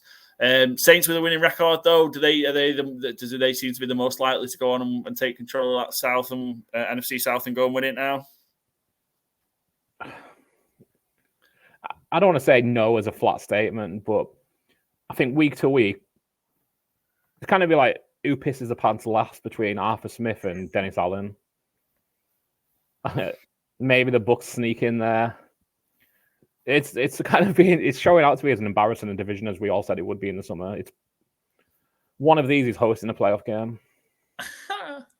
I don't think it's anybody's to run away with, because I think to try running they're going to trip over the trousers. It just is. I would say the only thing about the Saints, the last few weeks, their offense has looked a lot better than it did at the start of the year. So I think they're the favorites before the year. I think we all picked. Oh no, Paul didn't. I think most of us picked to win the division. So I think they are the favorites, but like Byron said, they could end up losing the next 3, but then still end up winning the division. It's just that. Yeah, I think it's gonna be a lot of flip flopping and see where it goes. No, I don't. Nobody's getting to 10 wins in that division, I don't think. Although the Saints' schedule is quite soft, isn't it? Outside of the Lions, it is a pretty soft schedule, isn't it? But yeah. Also, by the way, I don't know. Maybe we'll do a draft on this in the summer, or a long time away. It's November, but proposed rule changes we'd have just in sport in general, because we wouldn't have enough for one sport. But you win the division, you get a home playoff game when it's like this. I think we should put in some sort of rule where, like, if a wild card team is like 2 or more games ahead of a division winner, they get the home game instead. Because it's just not what were the Bucs 8 and 9 last year, and they hosted a playoff game. Yeah, that went well for them though, to be fair. Yeah. So, but you know what I mean. It's just like something like that, or 2 or 3 games. If the wildcard team's 2 or 3 games ahead, they earn the right to have the home game. Something like that, because this bullshit. You just win the division because you have a really shit division, and you just get gifted a home playoff game. In this day and age, is bullshit. Clip that. Clipped. Cool, right. Less said about that, the better. Joe, you were on the under Jets Chargers, which came in, and then the New York Giants and the Las Vegas Raiders. There was some life in the Las Vegas Raiders. Interim coach Antonio Pierce clearly got them up for the game, and that looked like a cohesive team for once. Not something that we often see from the Las Vegas Raiders. Yeah, I think the definition of, I talked about it last week before the game, of like just getting that McDaniel stink off them is going to be such a benefit. And, they were smoking cigars in the locker room after the game. It was that kind of win. And, they beat Tommy DeVito. Might be the worst quarterback I've ever seen. Without wanting to sound overly dramatic, that's not an NFL quarterback.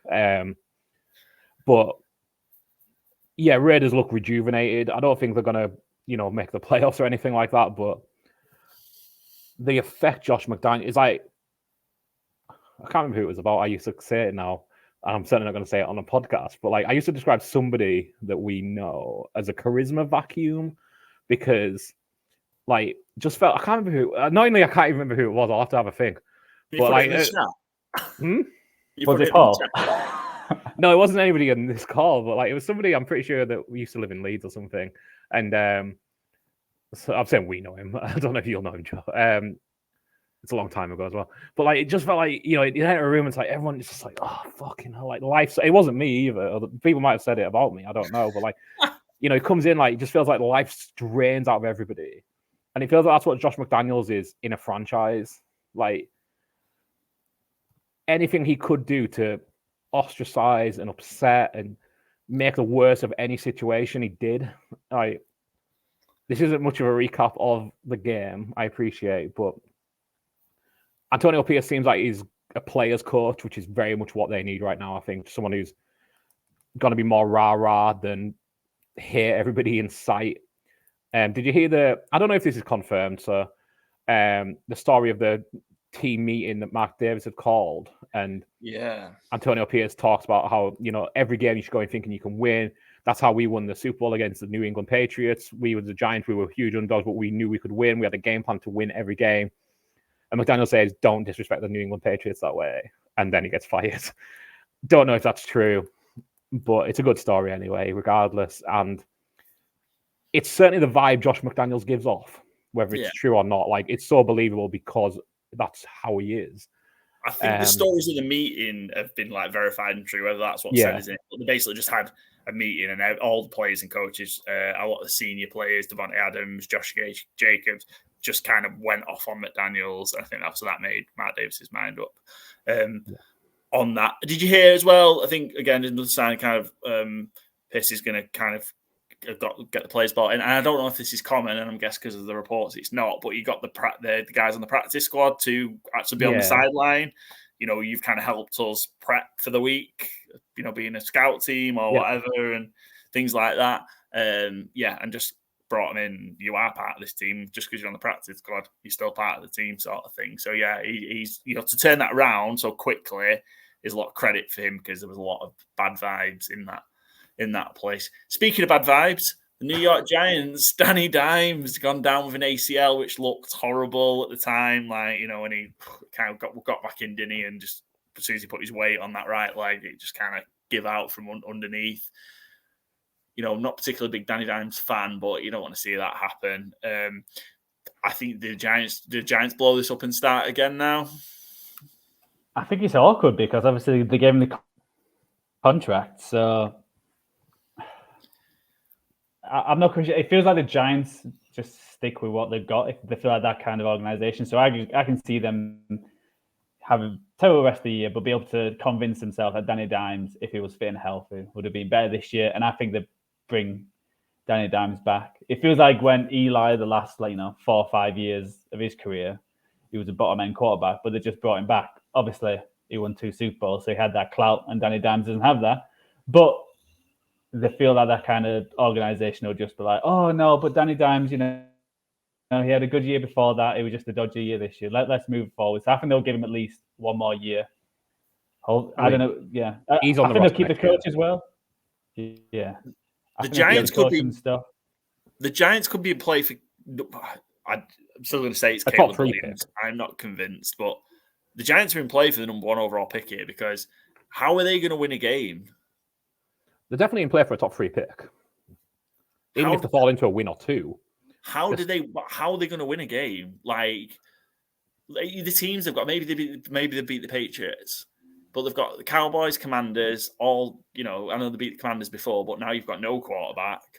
Patriots, Packers, Saints, Eagles, Rams, Eagles. Where Tyrod's coming back. Maybe they win 1 game. But either way, though, it's definitely in play for a top 5 pick. Yeah. Basically, that's just like a Giants move. They'll just pick like the best O-lineman, an offensive lineman. Yeah, and he'll end up being shit. And or if they do get a quarterback, or they'll sit in behind Daniel. They'll do that kind of shit. So I think it'll still be there. If they get a quarterback, then it's a competition time. But I don't know. I just don't trust them to make. No one's got to trade for Danny Dimes. No, and Danny Dimes is dead. A dead cap hit next year if his cut is $69 million. He's not going anywhere. It's Deshaun Watson-esque. Like they might cut him after 2024 because it's all dead money at that point. There's no dead money at that point, sorry. But yeah, if they cut him going into next season, it's $69 million they're on the hook for. No chance of doing that. So he's certainly going to be there. I certainly think they should. Well, they shouldn't have given the contract in the first place, but I kind of agree with Joe. I think they'll convince themselves that if Andrew Thomas was there, it would be different. Let's get, Joe Alton or whoever the fashion one of the premier O-linemen is, maybe Marvin Harrison, like give him a weapon. And what a waste of a career that would be if Marvin Harrison Jr. gets drafted by the New York Giants. Danny Dimes throwing him the ball. And yeah, I mean, also, has there been I'm sure there's some that come to mind, but like coach of the year to like, oh my God, this guy might get fired mid-season quicker than Brian Daboll. Yeah, I don't think he'll get fired mid-season, but I think he's certainly a candidate to be fired at the end of the season. But to Joe's point, I don't know if he's tied to Danny Dimes, if Danny Dimes is going to stick around because they can't get rid of him. Do they just write this off as injuries at the quarterback position, injuries on the O-line was bad, difficult to deal with? Everything went wrong. Everything went wrong. Anything that could go wrong this year has gone wrong. So, but like Daboll, I think if Daboll had more cachet, I almost think he might resign because he looks so fucked off. But you're a first-time head coach. You can't quit. Yeah, I don't think he will, yeah. But maybe he gets the first part of next year, and if it doesn't go well, then maybe they get rid. But yeah. Before we move on, I just had one little nugget I wanted to throw in. This is the first time in 13 years that the Raiders have led by 24 or more points at halftime. The opponent the last time they did so was Josh McDaniels' Denver Broncos. Which is incredible. Good stuff. Raiders at 4-5. Who knows? I think they're the bounce. In the NFC, maybe. Yeah, in the NFC, yeah. I think the bounce might. They've got the Jets on Sunday Night Football. They could win that game. Of course, it's on Sunday Night Football. But then they've got Dolphins, Chiefs after that. They've got to play Chiefs again as well. But they could win a few games there. The Colts, they could beat. Chargers, they could beat because they're the LA Chargers. Vikings, they could beat. Broncos, they can definitely beat. They could end up with 8 or 9 wins, 7 or 8 wins. We'll see. Moving on. So, yeah, we've covered a lot there. So that was our biggest fourfold challenge review that we've done because we touched on so many games. 12 of the 14 games we touched on. Only leaves a couple for us to cover in the ATS picks. Won't go through everything else in too much detail, but we'll talk through the rest of the ATS picks. So I think the only 2 games that we're left to touch on are the Josh Dobbs and the Vikings against the Atlanta Falcons. Thanks, Joe. I take. I didn't end up betting it, but I shouted out. I thought Minnesota would win the game outright. Hate the Falcons as a favorite. Just don't like them in that spot. Didn't quite expect this to kind of happen the way it did, but yeah, Josh Dobbs, comes in after Jaron Hall gets knocked out of the game with a concussion early on. And Jaron Hall also, by the way, he was 5 for 6 for 78 yards as well. He was actually going okay. But yeah, Josh Dobbs came in and led the Vikings to a fantastic win. And they have now got a winning record at 5-4. Stunner. And, mentioned talking Darren Gabawale kicking the field goal earlier, the other human interest. Great story. Obviously, Josh Dobbs, absolutely incredible. The stuff of him on the sideline, getting his cadence in with his alignment, learning players' names, doesn't know who his wide receivers are. And every time he took off scrambling, it was just a joy to watch. It was, I'm not going to say it was up there with the Texans Bucks games as favorite game kind of thing to watch, but just in kind of that one person view of it, just every time I got to watch Josh Dobbs, it felt like he was making a great play. Really, really fun and nice to watch. Yeah, no, it was brilliant to watch. And like I say, I think this go-ahead score was with about 30 seconds to go. Yeah. Hit Brandon Powell, and just real good. And real happy for Josh Dobbs. I think he's done we talked about it, I think he's done a real good job with that Cardinals team, even though they've only won one game. But now he's got a chance of going into a team where if they can, we talked about the schedule's pretty good for them. They've now got a winning record after kind of that slow start. Again, this is a team that's in contention for one, for probably that seventh spot in the NFC, and could get into the playoffs again. Which, given that you've had Kirk Cousins go down last the season, you've lost Justin Jefferson for multiple weeks. Vikings could make some noise down the stretch. And one last little Josh Dobbs factoid. He's only the second player in NFL history to throw touchdowns in back-to-back weeks for different teams. The only previous one was Bernie Kosar, who done it, I think, for the Browns and the Cowboys in 1993. He's the only player in NFL history to throw 3 touchdowns in back-to-back weeks for different teams. Absolutely incredible. Yeah, well done, Josh Dobbs. Let's just quickly talk about the Falcons, the Atlanta Falcons. Yeah, I don't really know where to start with the Atlanta Falcons.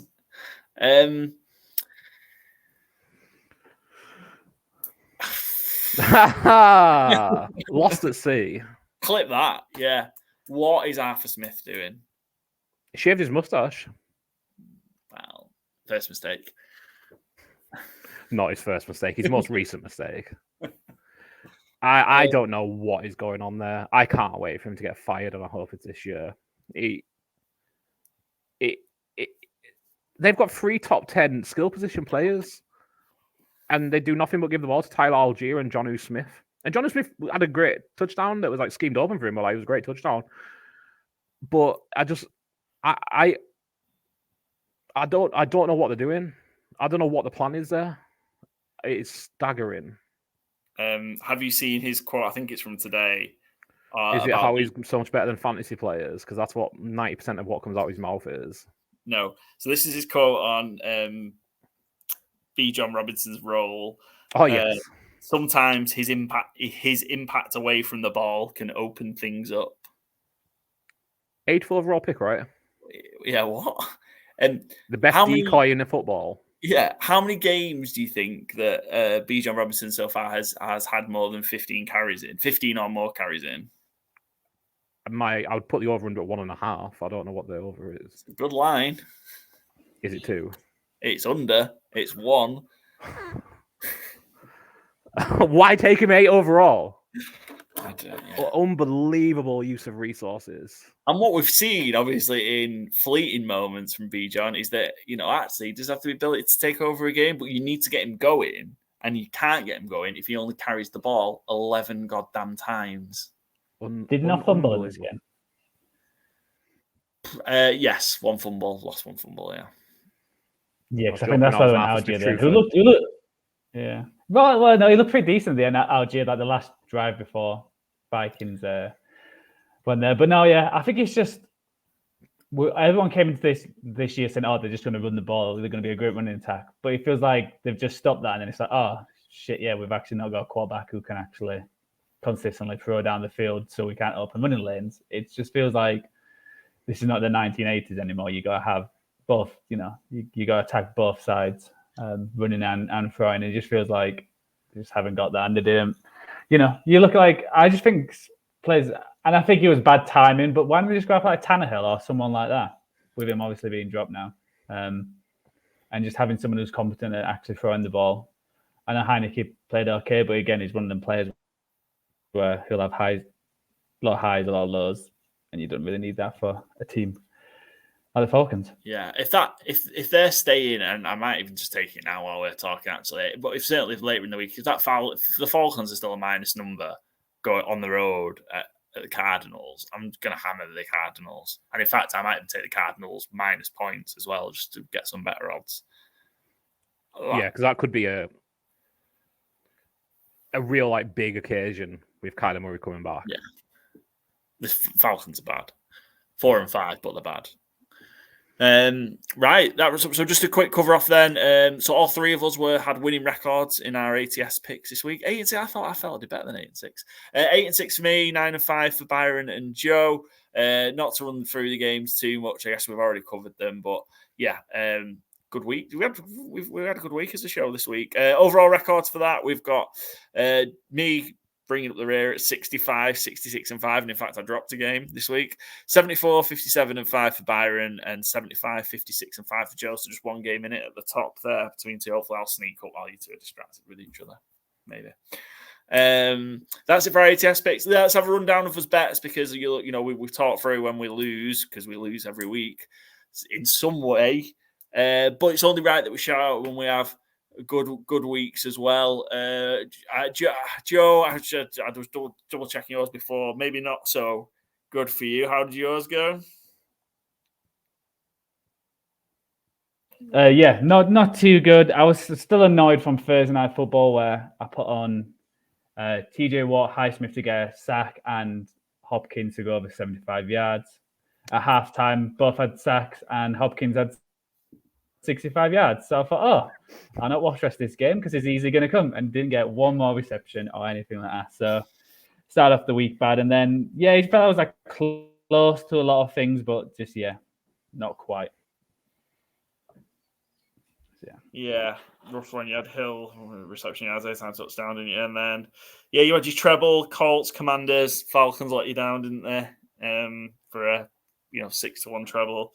You got stung on the over on the Bears Saints as well. You hit your under though, Rams, Packers, and anytime TD was it? Oh, did none of them? I don't think any of them got one. Mike Evans looked like he scored, didn't he? But he was down at the one, yeah. Yeah, so then I just gave up after that because this was late game. So yeah, not a great week. But when you win the FourFold and the against the spread competition, you take some positives each week. Definitely past 3, 12 to 14 to 1 FourFold so far this season. So pretty good work. Byron, a bit of a better week for you then. Most pass yards, CJ Stroud, 16 to 1 plus 1600. Yeah, unsurprisingly delighted with that one. Thought we kind of touched on it earlier. Thought the game scripted to suit. Dameon Pierce was out, so I thought the running attack will. Dameon Pierce hasn't been good by any measure, but he's been a clogger. And just having to rely on Devin Singletary, I thought, well, we're going to the air here. Didn't anticipate them having no kicker for half a game, which obviously made it a more aggressive passing game script. But yeah, I don't need to keep singing CJ Stroud's praises. I just thought it was a real good line. It's plus 1600 for someone who can put up yards, and came out as a real nice winner, that one. That's 2 of those I've hit this year, which I think they're always tough markets to try and predict, so I always really enjoy when I get one right. Was it the Breece Hall most rushing yards? Was that one? Yeah, against Denver. Yeah. That was his first game. That was his comeback game where, obviously he'd played all season, but that's where he really broke out. Did you double your Crowder Gesicki yards double hit? No, Gesicki didn't get a target. I don't think. No, that's Crowder went over. But yeah, Gesicki, I don't think got a target. He didn't have a catch. I don't think he had a target. So yeah, that was an under. And then JT. Over 100 yards total. I think he ended up about 70, so not quite where I wanted to go with that one, obviously. Yeah. For me, I had a 6-2 on my picks. So I had the Titans Thursday Night Football, and then that ridiculous Saints Bears over not hitting. 6-2. But then I was on the Ravens -6.5, Washington Commanders +3, Texans Bucks over 40. I bet on Cowboys Eagles over, which is good. We are pretty comfortable over, and then Rams Packers under 38.5, whatever it was nowhere near close to the total. So yeah, good week. Also hit the touchdown treble, anytime touchdown treble. So that was Gus Edwards, Kareem Hunt, Taysom Hill, and that was plus 12.20, so 12-1.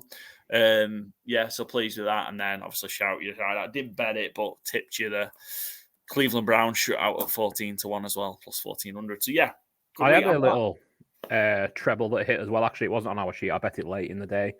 So that hit at plus 500. So it was just it was players that I'd seen highlighted as good slot weapons against poor slot defenses, as it turned out. So it was Dalton Schultz, Cole Kmet, both over 3.5 receptions. Then Jaden Reed over 2.5 receptions, and he hit it on the final drive. And like he had 2 at halftime, and I was just like refreshing the Packers game log, like, come on, get Jaden Reed a catch. And he got it like on the second last play of the game. Nice. So that was a nice little win. A very surprising one because I'd kind of given up on it when, they were going into the last drive and they didn't need to score. Green Bay up 17. So that was a nice little win as well. Nice. Well done. So yeah, good week. Bounce back week really for us. I think a lot of collective wins, which was good. Cool. Stick with us. So our tips will go up on our Instagram and Twitter. Usually pre Thursday night football if we've got any at some point in the afternoon before the Sunday games, and then Sunday, Monday later on if we've got anything on those as well. So follow along Twitter and Instagram, and you'll see those. Might make a few quid. I'm back up to 53% now. The gambling pick. So. Nice. We're almost getting to a good place. We need to just move a little bit more. We are gonna do as promised our mid-season awards, but before then, we're just gonna do a quick review of the Fantasy Gameday lineup.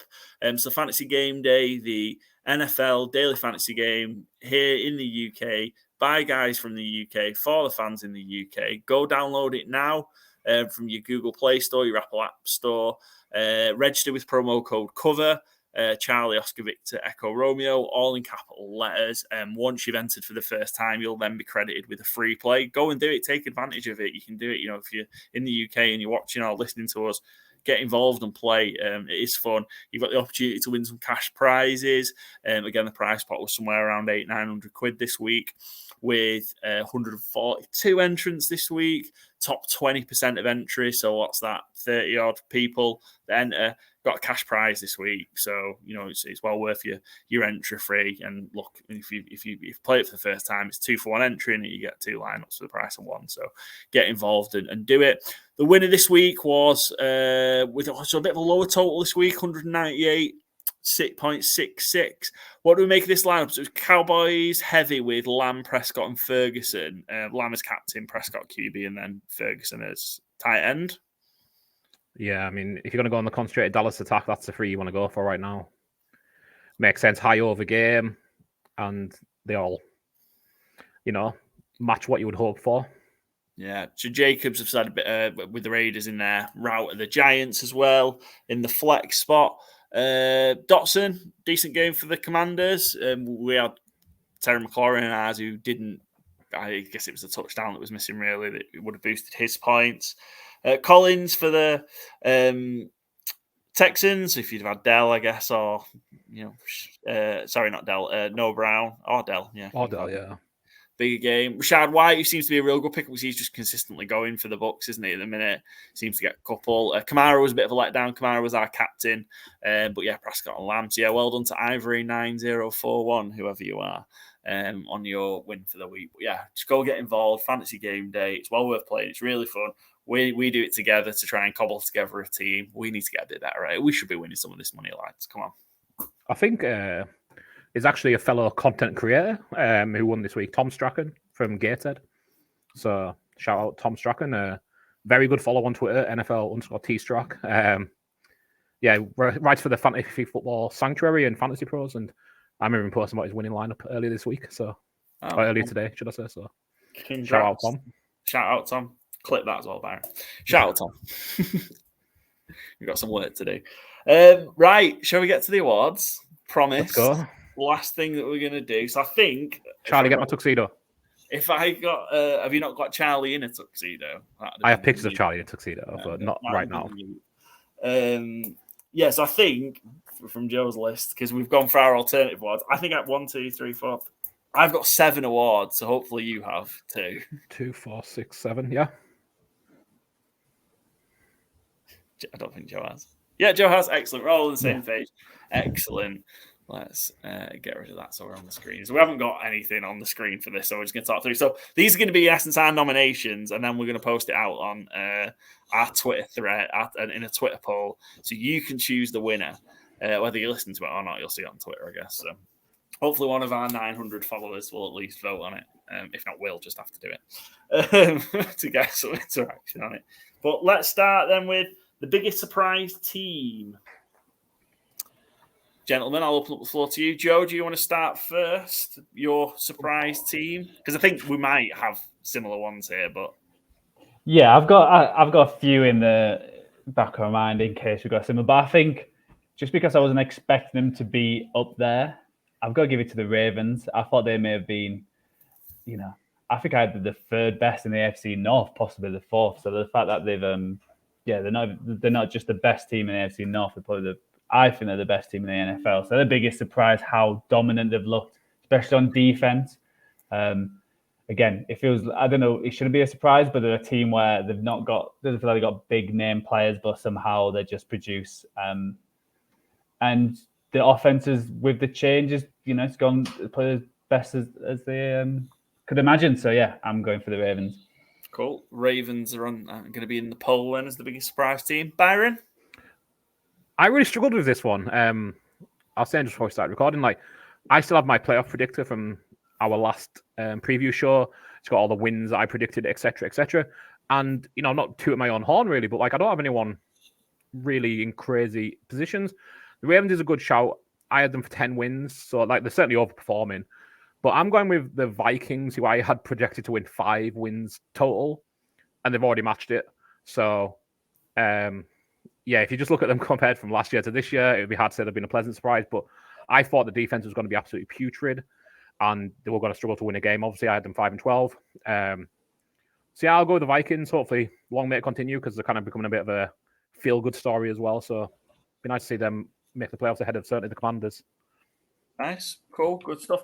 I've got two then, so I just prepped 2 just in case I needed to back up one. But the two that were, I guess, loved pre-season and, that we're going to be gone for good seasons. But the fact that they've delivered, but just to differentiate, I'm going to go for the Jacksonville Jaguars. That I'm really surprised to start at 6-2. Didn't look good at 1 and 2, but they got going off that trip to London, the back-to-back wins, and now they've won 5 in a row.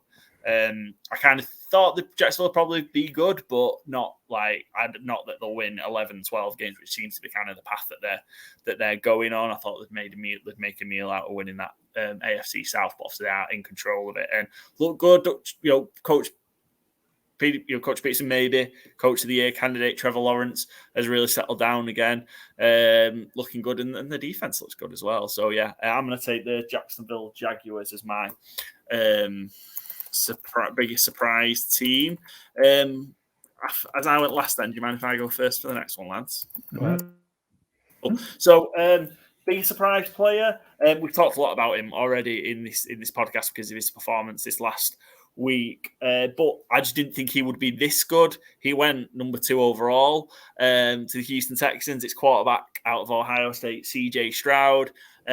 I thought he would be good, and I thought he'd probably have a better first season than Bryce Young. Thought transition that he'd be ready quicker, and that's proven to be the case. But just not this good. He's broken Dak Prescott's rookie record for pass attempts with interceptions. He's producing all-time rookie performances. He's been way better than I thought he would be. I thought he'd be okay, and I thought he'd be decent, and you get some bright spots out of him, but a lot of growing pains, and we haven't really seen that from CJ Stroud. He's had a couple of rough games, the first one against the Ravens and then against the Panthers, but I think the level he's performing at is way above anybody would have expected him to do. We've seen plenty of quarterbacks drafted one or two that have struggled across the years, and he hasn't so far. So yeah, shout out CJ Stroud. He's my biggest surprise player for just how well he's managed to play. Byron? Yeah, Stroud is certainly on my short list. I'm going with someone that at the opposite age scale to CJ Stroud, someone that I wrote off as being done and kind of a bit of a joke as being a trusted receiver. Adam Thielen, who is a top 12 receiver in fantasy and in yardage this year, is being super dependable, and I thought it was completely washed. I still have a lot of questions about the Panthers team building and what they've given Bryce Young to work with, but Adam Thielen, far from being a hindrance and a washed-up old wide receiver like I thought he was, he's been really reliable and really good. So certainly not as catchy as CJ Stroud, but relative to expectations, I think Thielen's been certainly up there. Yeah, no, he's been exceptional. So far, he's a bit of a quiet game on Sunday, didn't he? We had him in our Fantasy Gameday team. Sadly, wasn't to be, but yeah, he's had a great season so far. Joe, then finish off with surprise player. So I've got a few to choose from. I'll give him some love because again, this is a kind of player who's like, is he on a roster and all that kind of thing. And I'll go for running back. I'll go Zach Moss. The fact that he's second in yards this year, when coming into the season, you were like, who does Zach Moss play for? It was one of them kind of players where you weren't quite sure. So the fact that he's taken over the mantle from Taylor, obviously that might decrease now that Taylor's fit and healthy, but to be second in the rushing yards, only behind McCaffrey, and only 37 yards behind him. So I think it's been a really impressive season for him, and being a big surprise that they've looked competent, the Colts, because again, I think they were one of them teams where we weren't quite sure coming into the year, are they going to be, right at the bottom of one of the worst teams, but they've actually looked pretty decent. I'll lose track of the order of what we've done in, but Byron, kick us off with letdown team so far. Not one that I actually had making the playoffs. I had them missing out on a tiebreaker, I guess, looking at my predictions from September. Buffalo. They started they lost the first game, but they started pretty well generally. And each week that goes by, they seem to look a little worse and worse. And I'm not saying, again, I'd be stunned if they don't make the playoffs from here, but I wouldn't pick them to make the playoffs from here. And relative to all expectations, I can't think of a team that's been a bigger letdown. Okay. I think it's me, Joe. I don't know, but I'm going to go. Bills were probably my first choice, but very close. The Chargers.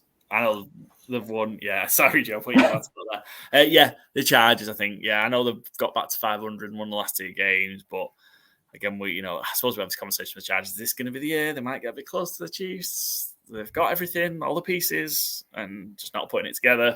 I'm going to go with the Chargers. Sorry, Joe. Put you in a bad spot there. Yeah, I think you take the same one, though, right? I mean... Yeah, I'll choose someone different. I was surprised Paul didn't go for, the Panthers who we had winning the division or the Bears who had winning. But I'll go... Not what the record is and where they might go, just because I had big expectations for them. I'm going to say the Steelers, especially like the offense, because I was coming into this year thinking, you know what, they could contend with the Bengals to win that division and be something special, especially how they played preseason. So I've been disappointed with how lackluster, even though they've won a number of games, but how disappointing they've been when I thought they could actually be one of the strong teams in the AFC. So I got the Steelers. All right. Our next award then, Joe, after you bitched a mode about going last twice, I'll let you go first. Letdown player. Who's been your biggest letdown player of the year so far? You know what? I did have someone, but I've completely forgot who it is. Joe. I can't believe someone stole it from you. I know. Who did I have? Can you just go to someone else and I'll try and figure out? I've got three if you need to lend one. Byron, I'll let you go first, Byron. So we've already touched on him. And I don't think it's all his fault. And yada, yada, yada. Bijan Robinson. Yeah. You take a running back number 8 overall in one of the best running attacks of last year with no noticeable decrease in O-line. Got Marcus Mariota out the building, who was a net negative last year. Desmond Ridder can't be any worse. It's been so sad to see because he makes highlight plays, and I don't think it's his fault necessarily. I think there's an awful lot going wrong there that isn't Bijan Robinson's fault, but ultimately, Dynasty fantasy football players like myself have been looking forward to Bijan for years coming into the league because he was always going to be the 101 in Dynasty rookie drafts this year because he was Bijan Robinson. Like, he's always going to be running back one. Team altering, franchise altering, everything else. And he's just been like, fine. Really disappointing. Just one little stat I dug up comparing two rookie running backs.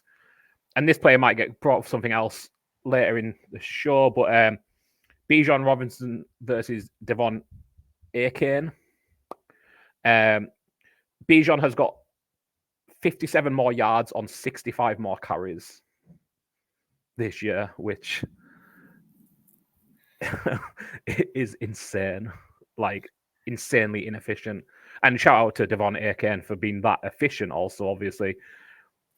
Perfect system, perfect fit, etc., etc. But it just kind of stood out to me as like, I wonder how many more yards he's got than Achane at this point, because Achane's barely played, and he's been incredible when he did. And I didn't expect it to be that stark of basically an equal match of yards and carries, because you think, yeah. So that's mine anyway. Hopefully that's given Joe enough time to figure out somebody. Yeah, figure out two. So I'll go for my main one. Is it, it's one of the things I didn't have huge expectations, but I feel like the league, I'll go Justin Fields, just because he came this year where, everyone was hyping Bears. I never took Bears seriously, but I still thought he would perform better because he did have a good end of last year. And it just feels like from the get-go, someone just popped that balloon and it was like, oh, is this guy going to be a backup quarterback next year, and who with? Is anyone going to take that risk? So I think he's been the biggest disappointment because I feel like the Chicago region thought they finally had a quarterback who could take over and actually throw more than 300 yards. Can I just have And again, he did once. Inconsistently. One little add-on to that as well, being in the Chicago area.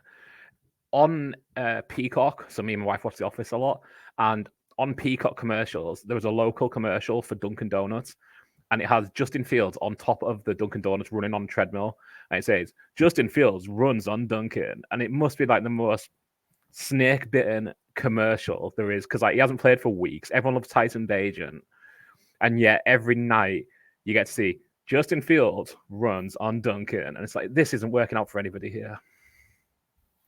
Yeah. Sad to see probably the end of Field in Chicago.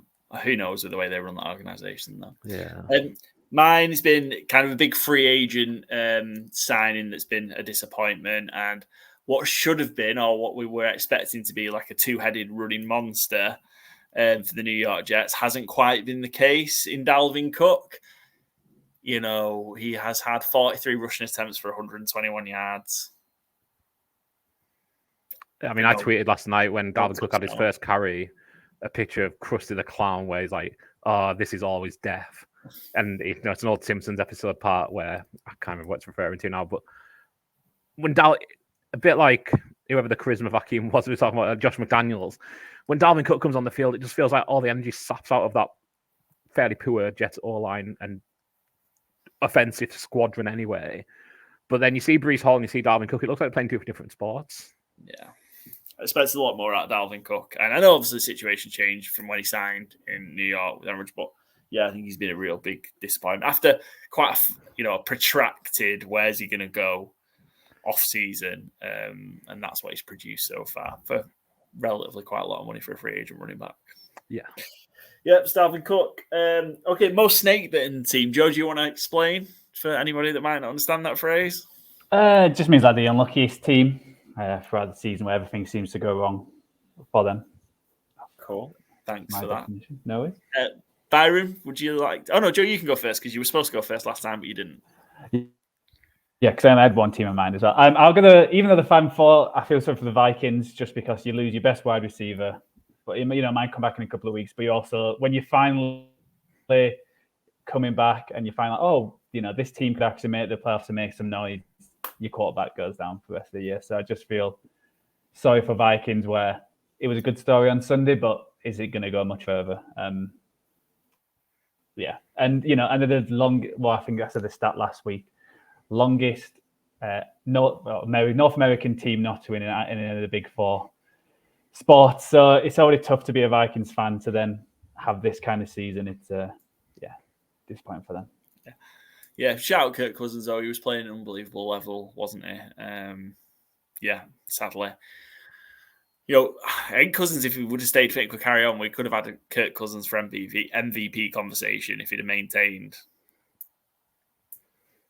Might be a short conversation. It was going really, really well. And also, shout out Kirk Cousins as well. I don't know if you saw this. I know he was injured a couple of weeks. It was actually a couple of weeks ago when he got injured now. I think it was the day after. Mm-hmm. He just ruptured his Achilles. I torn his Achilles. He turned up with the weird scooter thing that you had to push around on one leg to like a kids' event, signing balls. Yeah, Halloween. Being an all-around great guy to the fans of the community event. Just what a great guy. He didn't need to be there. He should have been getting whatever he needed to start that rehab process. But shout out Kirk Cousins, just all-around great guy. Yeah, it was a Vikings Halloween event, and There he was.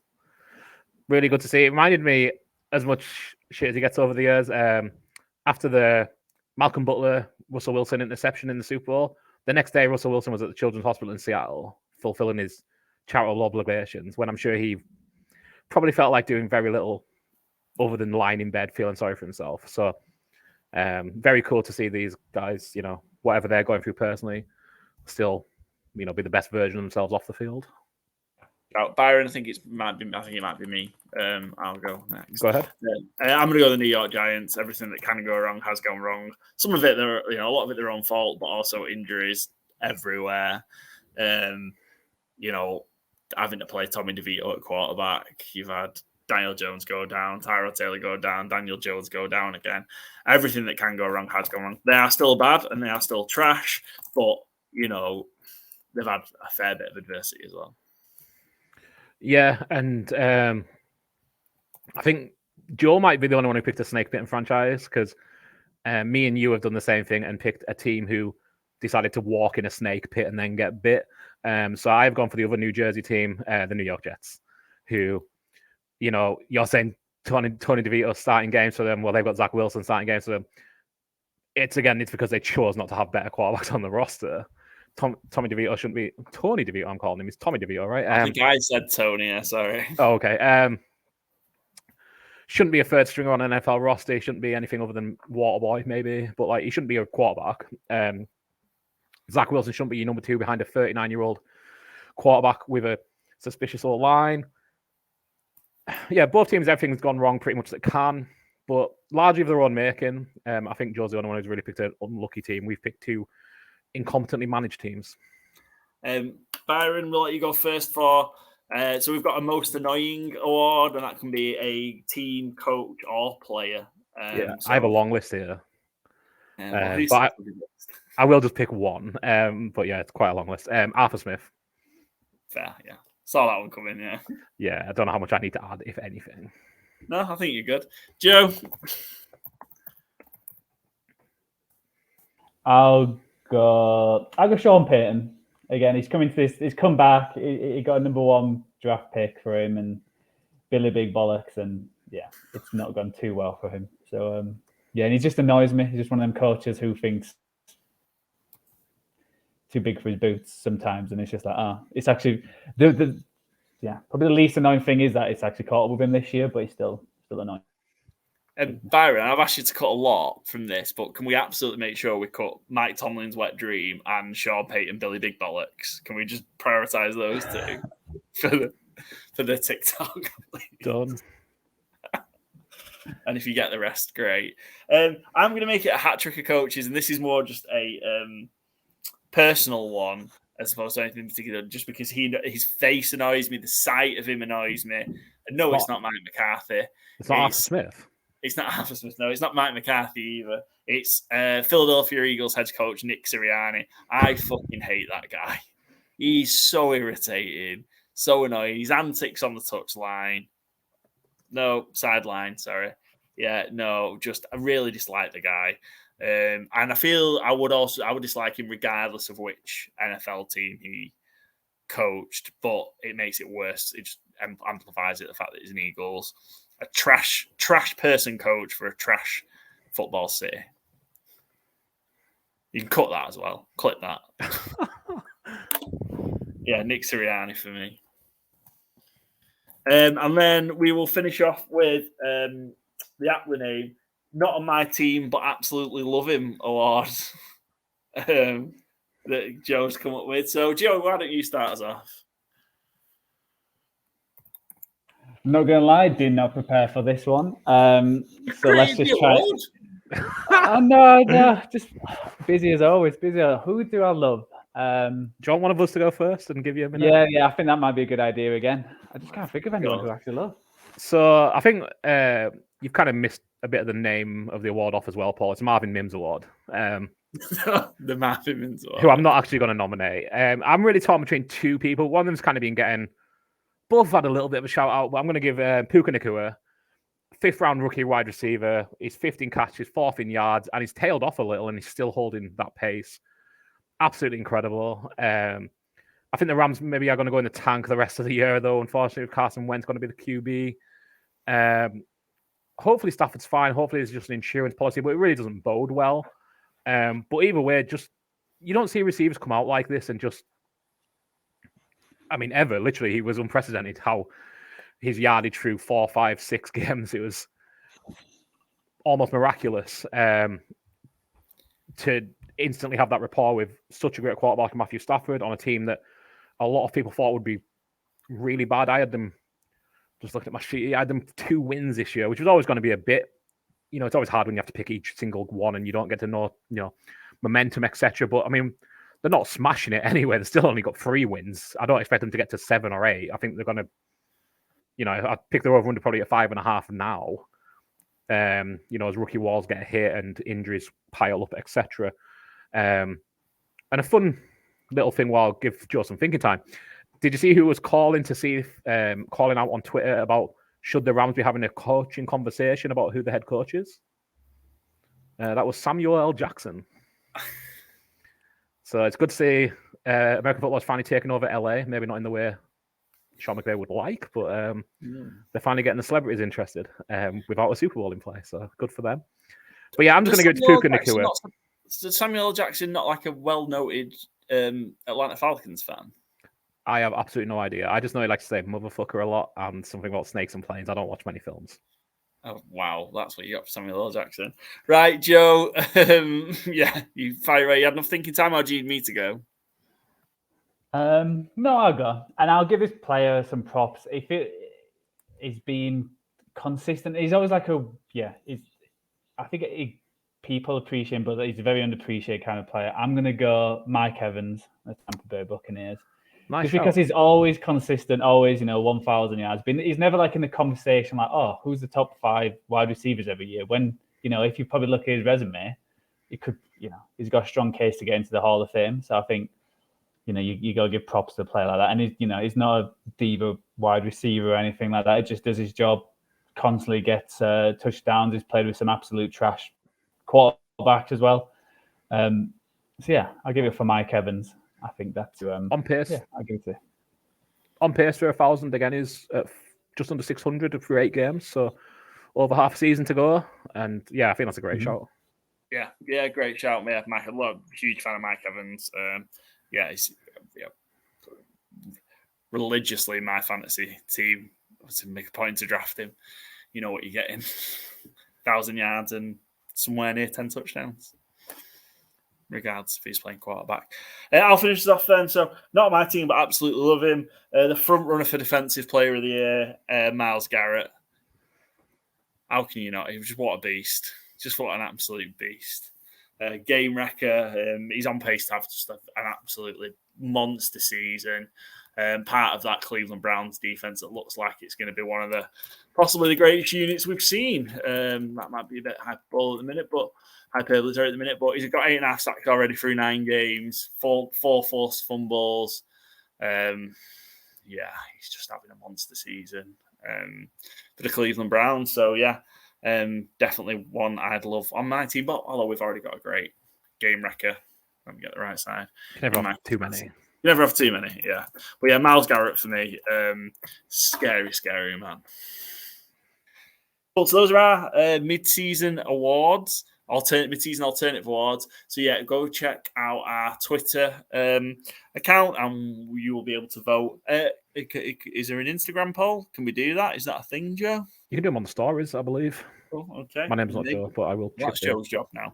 So Joe's job is to put that together. I'll do the Twitter poll, and yeah, come and vote, and we'll see if we get any winners. If not, everybody wins. Everybody gets a prize. Yeah, we're a participation podcast. Yeah, everybody gets a prize. That's it. Oh no, we're not. That's it. Let's look at. I don't want to. Do you even want to look at this game? Thursday Night Football. We don't even know who the starting Bears quarterback is. That's my takeaway. It's Carolina Panthers at Chicago Bears. You can probably skip this one. Chicago Bears are 3.5-point favorites. The Chicago Bears should not be 3.5-point favorites against anybody. The over-under is 39. What do we like in this one? Where are we leaning? I would lean the Panthers plus 3.5. Obviously they didn't have a good Sunday, but they had a big win over the Texans coming out of their bye week. The defense looked better this week, not perfect, obviously, but prior to this, they've been a bit of a sieve to running backs, which was a lot the reason I had the Jonathan Taylor 100 yards plus failed bet. But they're looking a bit more competent. Bryce Young, it's going to be hard for him until he really starts shining with how good CJ Stroud looks. Yeah, but I really think he's, isn't it? Yeah, the fact that CJ Stroud looks so good, and he's had a couple of moments, but yeah. Yeah, and I think he generally looks poised, which I think is one of the big things. Like, he doesn't look scared, and it doesn't look too big for him. It's just kind of, again, what we said a lot during. Well, you didn't. You picked him to win the division, but a lot of people said during the summer was like they're just not giving him any. Miles Sanders is one of the worst free agent signings of the season. You know, Chuba Hubbard's now the running back one, and Chuba Hubbard was already there, and he's looked good, but he's not. You know, he hasn't come from nowhere and blown the league apart. He's just competent again, like fine. Bears, I don't think should be favoured against anyone really. I guess the good thing for Chicago is the draft pick can't really move too far with this game. Maybe they try and tie it. Worst of all angles. Yeah, I think if I'm betting, I'll probably take the Panthers and hope that line moves even further before I bet it if Justin Fields is an end starter. Joe, any thoughts, feelings on you? I think I'm big. I think I'm under is where I'm leaning. I don't like either side. Yeah, I was going to say under, and I'm curious. Yeah, see who the quarterbacks are and put multiple interceptions for both quarterbacks. Some say +1 for both quarterbacks. Maybe interceptions or maybe just turnovers. I'll see if there's that with fumbles and stuff, but I feel like it's going to be a heavy turnover game. What a cheery end for our show this week. All the turnovers. Right, that does bring us to the end of a bumper edition of Good Teams and Great Teams cover with our Week 9 review here at the midway point of the 2023 NFL season. As always, go give us a follow. Spotify, Good Teams and Great Teams cover. Instagram, YouTube, Twitter, X, and TikTok. Don't forget the TikTok at GTW_GTC. You'll see all the great clips, all the Charlie picks, and whatever else Byron can put together. But thanks for listening, and we'll catch you for the Week 10 preview later on in the week. Ciao for now. Cheers.